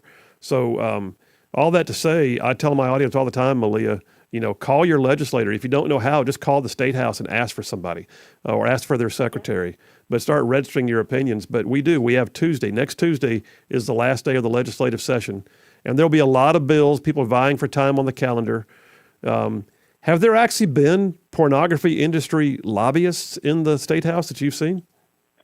No, sir, not anyone that's come up and said, hey, I work for Pornhub or something like that. We've just had, big tech lobbyists. But unfortunately, if you, research some of the telecommunications company and some of the big tech companies, Yeah.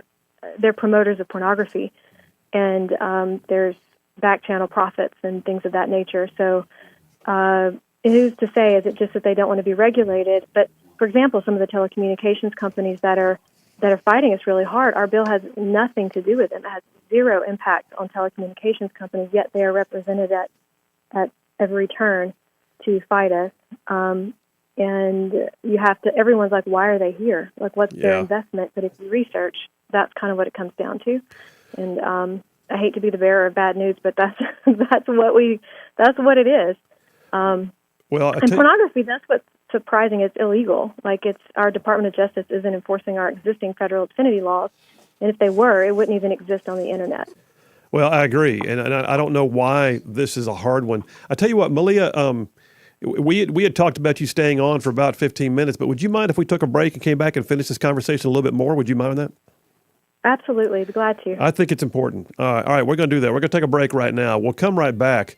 This is too good to let it go. And folks, we're in number 3 of the Triple Dipper. I'm calling this section Save Our Kids. That's what this is about. You heard my monologue at the beginning of the show.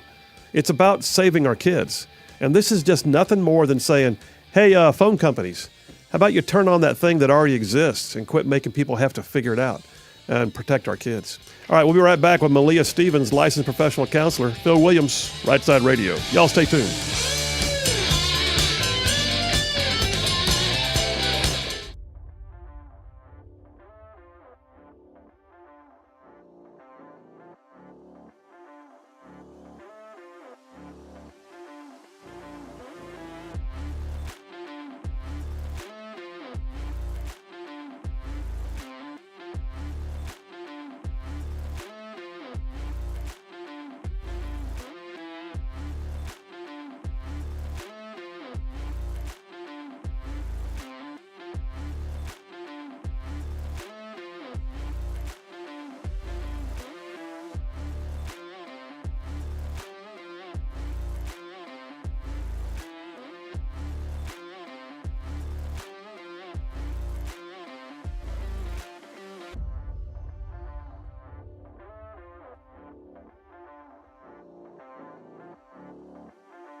And we are back. Phil Williams, Rightside Radio. Solid, conservative, and just plain right. Saving the world one soundbite at a time.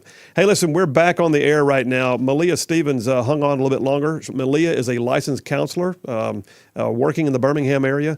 Has a long history of working with families and including some very intimate issues. And right now, she has been a strong advocate for House Bill 298, which has made it through the House, has made it through the Senate committee process, is poised to potentially come to the floor with 1 day left for final passage.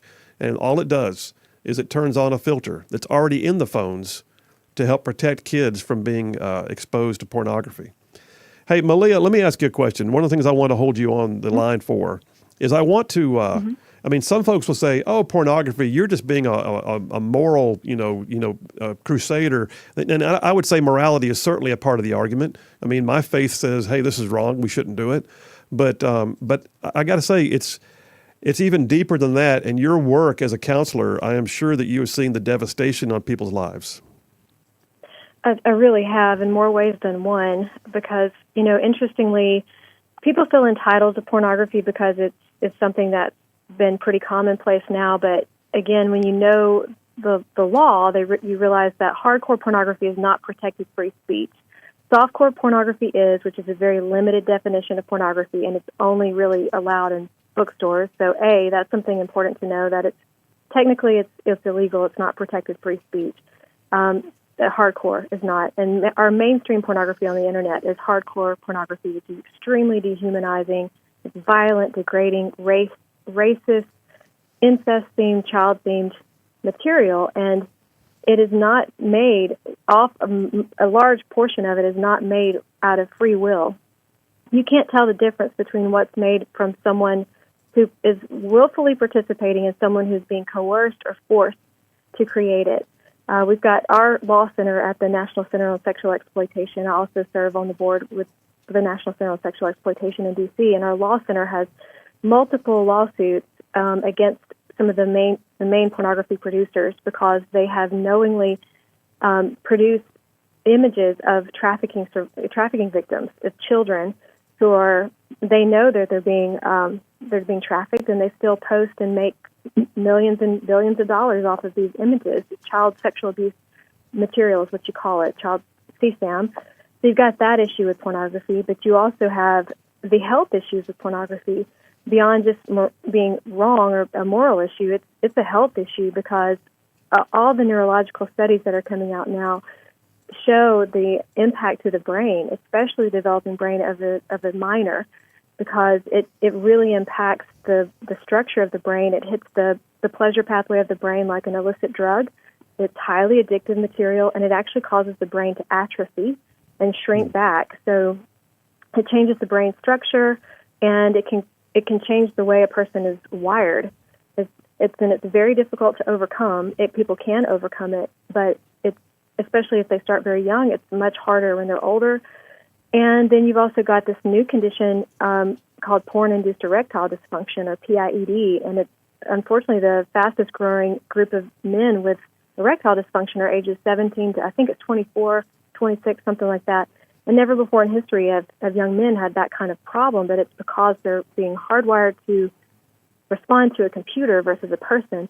So it's devastating the youth of our country in terms of their ability to connect in terms of themselves or other people, develop healthy relationships. Their appetites are changed, and it's sex miseducation for our youth. And we're really setting them on a trajectory of harm because they're thinking this is what's normal, this is how I should respond and interact, and it doesn't work. And it's sex negative. People, I don't know how much, I'll try to be careful in what I say, but it does not promote healthy intimacy. It kills it. Yeah. So, yeah, all around bad stuff. Well, all around bad stuff, and it devastates lives, it devastates marriages, and it truly can have a negative impact on culture once it's allowed to go widespread. And all we're asking to do with HB 298 is just say, hey, in the state of Alabama, which other states, I think Utah has already passed it, is all we're saying in the state of Alabama, when your phone is activated, when you buy it, it automatically has this filter that's turned on. The filter exists already. We're not asking for any new expense. All we're saying is activation's automatic, not activation has to be, tracked down and figured out. Period. That's all we're asking. Yeah, it'll be on smartphones and tablets, and again, adults can deactivate it with the passcode, and this is super practical for kids too, because according to research, 46% of kids stumble upon pornography accidentally on smartphones and tablets. Wow. Well, gone are the days when kids used to try and, sneak the Sports Illustrated swimsuit edition out and talk about it in the back room. It's amazing what kids are exposed to these days that we never had to have when we were growing up. And Malia, hey, thanks for your work on this. Thanks for being a citizen activist. Thanks for being engaged passionately. And thanks for making a difference, because I am already told by Stephanie Smith that this bill would not have gotten as far as it had if you hadn't intervened. So we appreciate what you're doing. It's my pleasure and my honor. Thank you so much, Phil. All right. Thank you. I'm just telling you, folks, if you go out there and get busy, you can make a difference. You can. Don't think for a second you can't. Don't think no one will listen to me. I mean, there's a young lady right there who just knows something, is passionate about something, found out there was legislation about something, and got engaged. And I'm telling you right now, I have heard already from more than one that bill was likely going to die on the vine and never make it out of committee. And it's got it down to the point now where if you call your legislator and tell them you want that bill, HB 298, to pass, we might see something happen next week that could change people's lives. Phil Williams, Rightside Radio. We'll be right back.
And we are back. Phil Williams, Rightside Radio. Solid conservative and just plain right. Covering down on some major ground across the northern half of the most beautiful state in the nation. I'm talking about Alabama. And I mean this show, its signal, goes way on down south of Birmingham and up north of Huntsville and Tuscaloosa, back over to Gadsden and parts of Georgia, Tennessee, and even Mississippi thrown in just for good measure. Well, listen, this whole section of the show has been called Save Our Kids. If you heard my monologue earlier in the show, I hope you understand, too, that while at the same time I understand that people are allowed to make adult decisions, they can, and I'm not going to sit around and be the guy who is going to just call them out for making their adult decisions. But what I'm saying is, get away from our kids. That's enough of that. It's absolutely the sexualization of children for no good reason except to affirm the prurient interests of adults. There is zero good reason for them to not want to turn off a porn filter or turn on a porn filter on a phone. Zero. The idea that they're going to say, well, what you're doing is you're intervening in technology companies' ability to run their business. Bull crap. You've already got it on there. You put it on there for a reason, right? So how about we just turn it on, and then if somebody wants to watch porn, they can turn it off. But in the meantime, kids won't stumble across it because they're playing with mommy and daddy's phone.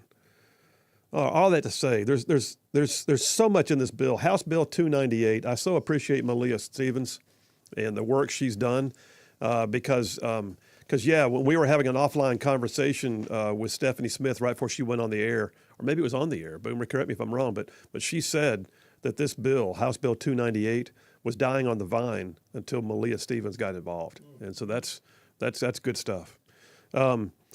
Text lines right now. Things are, wow, okay, whole lot of text to catch up on. But I see Chef Ben from Aniana. By the way, Chef Ben is a true chef. I have had his cooking. Wow. So Chef Ben from Aniana says, getting lots of ketchup on the home fries today. So thank you, Chef Ben, for being in the audience. We got, where did it go? Thomas from Athens says, the porn and traffickers make millions off of and tragically ruin many lives as they do their reprehensible production and distribution. Yes, they do. Barry from Athens, you were talking about go woke, go broke earlier. You mentioned that Elon Musk overrode the decision of some leftists at Twitter to prevent the playing of the movie What is a Woman? I think I also read a story where Elon Musk is once again the world's richest man. Conservatism wins every time. There you go. Nice. Tony from Piedmont, he says, Adderholt Rogers and whatever about voting for the Senate bill to increase the debt limit. He says that's about what he figured. Brian from Huntsville, with regards to the fact that Britt and Tuberville voted against it, says good for Senator Britt. I wanted Mo Brooks, but she's doing well so far. Yeah, she is. I'll be honest. Hard to dislike anything that I've seen so far in both she and Tuberville. I think they're both doing a great job. I think Alabama's well represented in the U.S. Senate. David from Huntsville says, you're going to have to tell Will Ainsworth your audience is much larger than Gadsden. I do. He knows. But anyway, hey, listen, last couple things I'll say about Save Our Kids, and then we'll move on, is it's too easy to do this. It's too easy to fix it. It's too lazy not to. If you have any concerns at all right now about House Bill 298 and turning on that filter so that kids don't get exposed to pornography, especially that hardcore stuff that's on the internet, then just know this. All you got to do is call your legislature. And if you don't know who your legislator is, you can go to the Secretary of State's website, Secretary of State of Alabama, and there's a place on there where you can click and find your legislator. And then very often you may know somebody who knows somebody. I'm going to tell you right now, if you know your local sheriff, if you know your county commissioner, if you know your city councilman, if you know a member of your school board, I guarantee you they've got your state rep and your state senator's number in their phone. Just call them and say, hey, do you know how to get in touch with Senator so-and-so? Do it. Do it.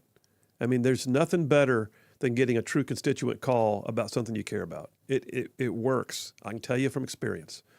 All right, listen. Before we go to the break, I got to tell you, ZLA Solutions, they have been with us since the beginning of this show. ZLA Solutions, and they are a business solution company. They can help you with your quality control, your sorting and containment, your logistics, your warehousing. But their bread and butter, man, their bread and butter still remains staffing. If you need people, ZLA Solutions, that's what they do so well at. So they can help you find the onesies, the twosies, the special niche skills hard to find. They can track them down for you. They can also get you a whole shift of people if you're a factory or if you've got a service industry you got to provide people for. And I always say it, blue collar, white collar, no collar, it don't matter. ZLA Solutions, you check them out. They can do the recruiting, the background checks, the drug testing, and get you the folks you need. So ZLA Solutions, their website is zlausa.com.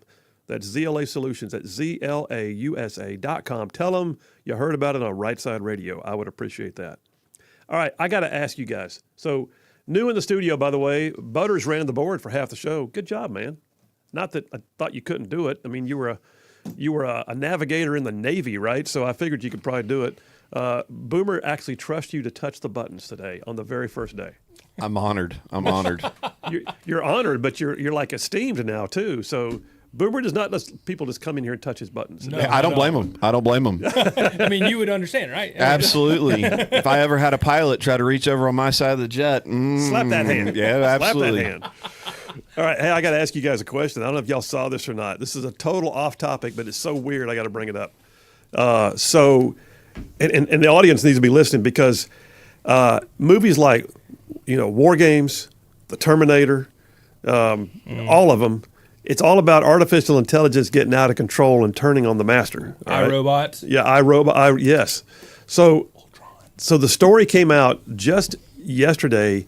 An Air Force general was briefing at a recent conference, a defense conference, and he said, and I've got the article on my Twitter feed right now, he said that an AI simulation they just ran for artificial intelligence running an armed, I think it was a Reaper drone, an armed drone, that the simulation, it was not real, it was not live missiles, it was just like a computer simulation, but the software had a go, no-go decision in the hands of the person, but the AI was supposed to seek out SAM missiles, surface-to-air missiles. And the AI knew that technically, internally, it got points for taking out SAMs, but there were times when the human operator would push the no-go button and tell it not to take that one out. Apparently, AI did not take well to that because its mission was to get points for killing SAMs. And so it eventually turned and took out the human operator in the simulation. Mm-hmm. What? I kid you not. And then on top of that, they had to reprogram it. They put in code that says, no, you don't take out the human. Go, no-go is the way it's supposed to be.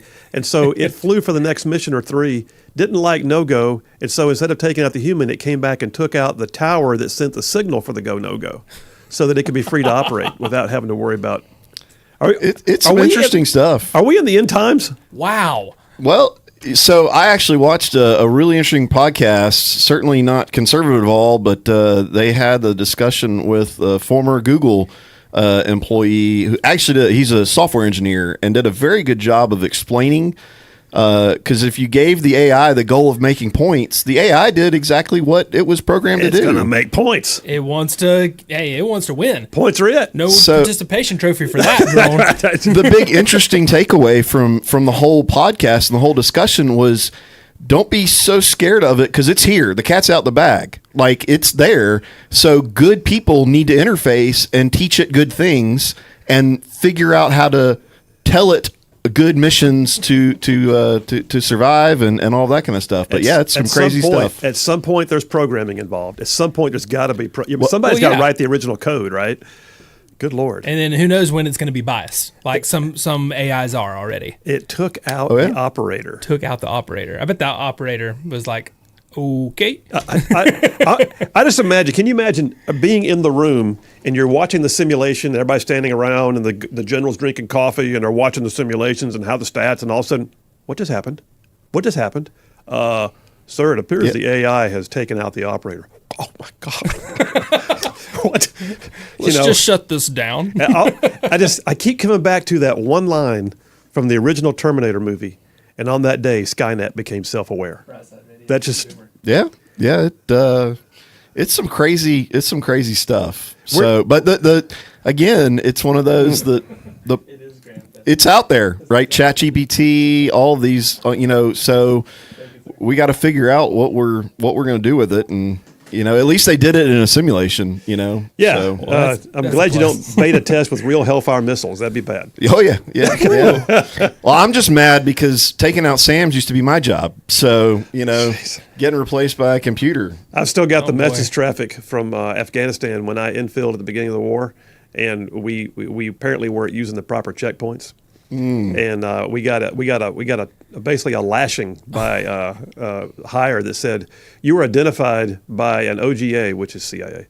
You were identified by an OGA Predator drone as a potential target. You're lucky. Next time, use the right checkpoints. I'm pretty sure if AI had been looking for points back then, I might not be on the radio. Yeah. Wow. Yeah. Well, that's interesting. Oh my gosh. All right. Hey, listen, we're going to take a break right now. We'll come right back and put a lid on the week. So you guys got a weekend coming up. I know some of y'all can smell the burn already. As we go to break too, just know this. You're going to hear advertisements and you're going to hear ads running every time we do breaks on Rightside Radio, but we are a standalone business. Technically, we're a 501c3. But one of the ways we sustain our operations is by selling ads. So if you want to advertise on Rightside Radio because we stand for what you stand for, we'd love to talk to you. But you can't call the station because they don't own us. We own us. So go ahead and check our website out, rightsideradio.org, and you'll find a place on there that says advertising. Click on it and send us a message. We will get in touch right away. Phil Williams, Rightside Radio. Y'all stay tuned. We'll be right back.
And we are back. Phil Williams, Rightside Radio. Solid conservative and just plain right. Man, what a great week this has been.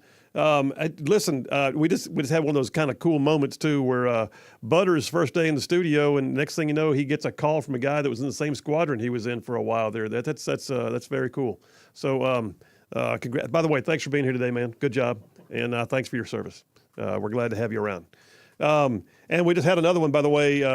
Butters, you'll want to know. Roger from Ardmore says, "Hey, what aircraft was Butters, a Rio or a BN in?" And I said EA-6B Prowler. All right, nodded his head correctly. He was Roger from Ardmore was an avionics tech on the A6Es and in FA-18s. And then he went on to say a whole bunch of other gibberish that I don't understand what you Navy guys say. So I'm an Army guy. Come on, man. Bring the acronyms that I understand. But apparently he was in VAQ-133 and CAG-13 aboard the Coral Sea, did the last 2 cruises. Wow, old school. So Butters has said old school. All right, Roger from Ardmore, appreciate your service, man. Thanks so much. Hey, listen, I got to tell you, one of the things that happened this week, which was so cool, was Wednesday we had the opportunity to have the folks from the Elm Foundation here in studio. And it was great. I mean, I just thoroughly enjoyed getting to know them. We had John Nolan, who is the founder of the Elm Foundation, who himself is a retired Special Operations Intel officer. And after he got out of the military, he had an amazing career in the private sector, sold his company, decided what he was going to do was not just go fishing. He was going to do something that would change people's lives. And so he and Missy Hanks, who is his executive director for the Elm Foundation out of Huntsville, they're a 501c3.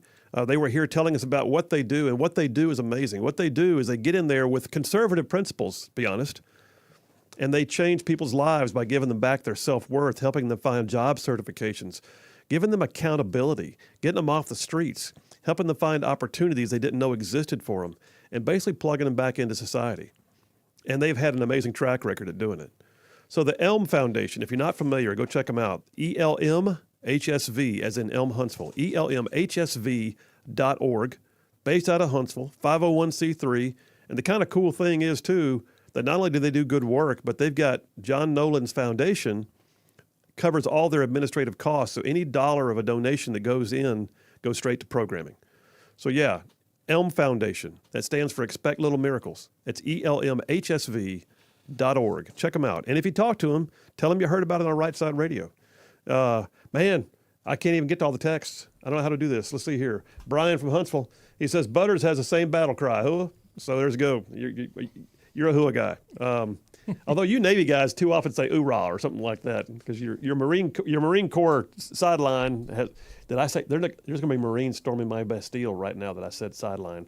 Okay, Marine Corps, you are fully separate and autonomous. No one believes you're part of the Navy. I'm sorry. For the Navy. Yeah, they do work. But that's exactly. Tony from Piedmont says the Mac problem continues. The RNC says all running for president have to pledge to support the victory on paper if they want to participate in the debates. Interesting. We'll be talking more about politics coming up. I noticed a minute ago that the DeSantis campaign has found my cell phone, so I'm going to be having to block campaigns for too long. Yeah. What else you see, Boom? John from Huntsville gives you an A+. I got an A+ today. I got an A+, and guess what? Butters got an A++. Why? Just the name alone gave him an A+, so then he did a great job, so he got a double plus. All right. I told you John from Huntsville gives us our grade every day. We have, by the way, one of our listeners, just so you know, Butters, we stream the show, obviously you know that, but we have listeners everywhere, and one of them is Rayson from Hawaii. Who's stationed at Schofield Barracks out there in Hawaii. But anyway, Rayson from Hawaii just said, just bought my Rightside tea and I arrived today. God bless. Have a wonderful weekend. And he's holding it up. That's good stuff, man. Which, by the way, your former company made those shirts. Yes. Boom shakalaka. Yes, we did. Yes, we did. We're about to run out.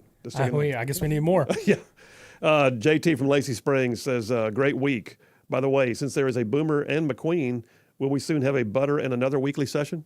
I don't know. I don't think we'll work on whether or not Butters gets his own session sometime. Just I mean, you just be the name careful. alone. We got to be careful. Segment named Butters. Just he's just slipped in here and all of a sudden ingratiated himself to everybody in the studio.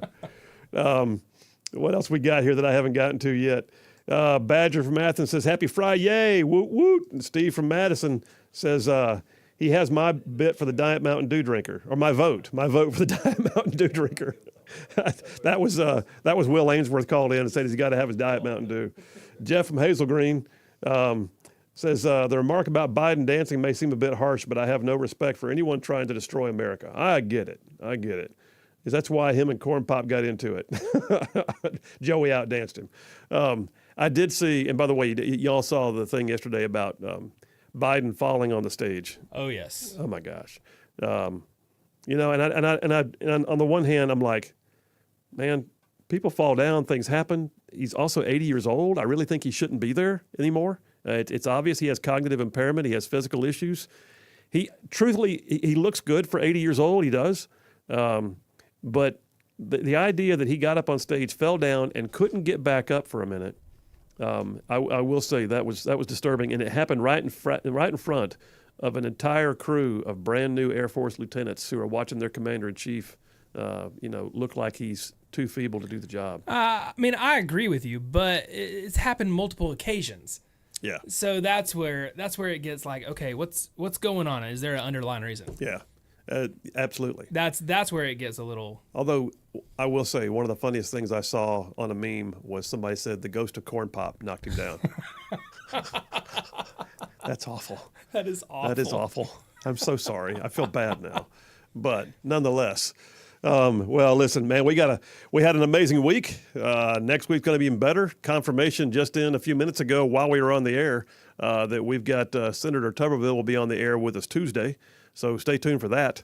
I've got a business entrepreneur going to be on the show with us Monday, and we'll line them up all week long. And then, of course, there's always the fact that we may have to cook up another batch of home fries at some point because the legislature finishes up its session on Tuesday. And on Wednesday, the state will be safer. And I can say that because I was down there. I know the deal. All right, folks, y'all have an amazing weekend. Boomer and I back here on Monday at 2. Y'all take care. We love you.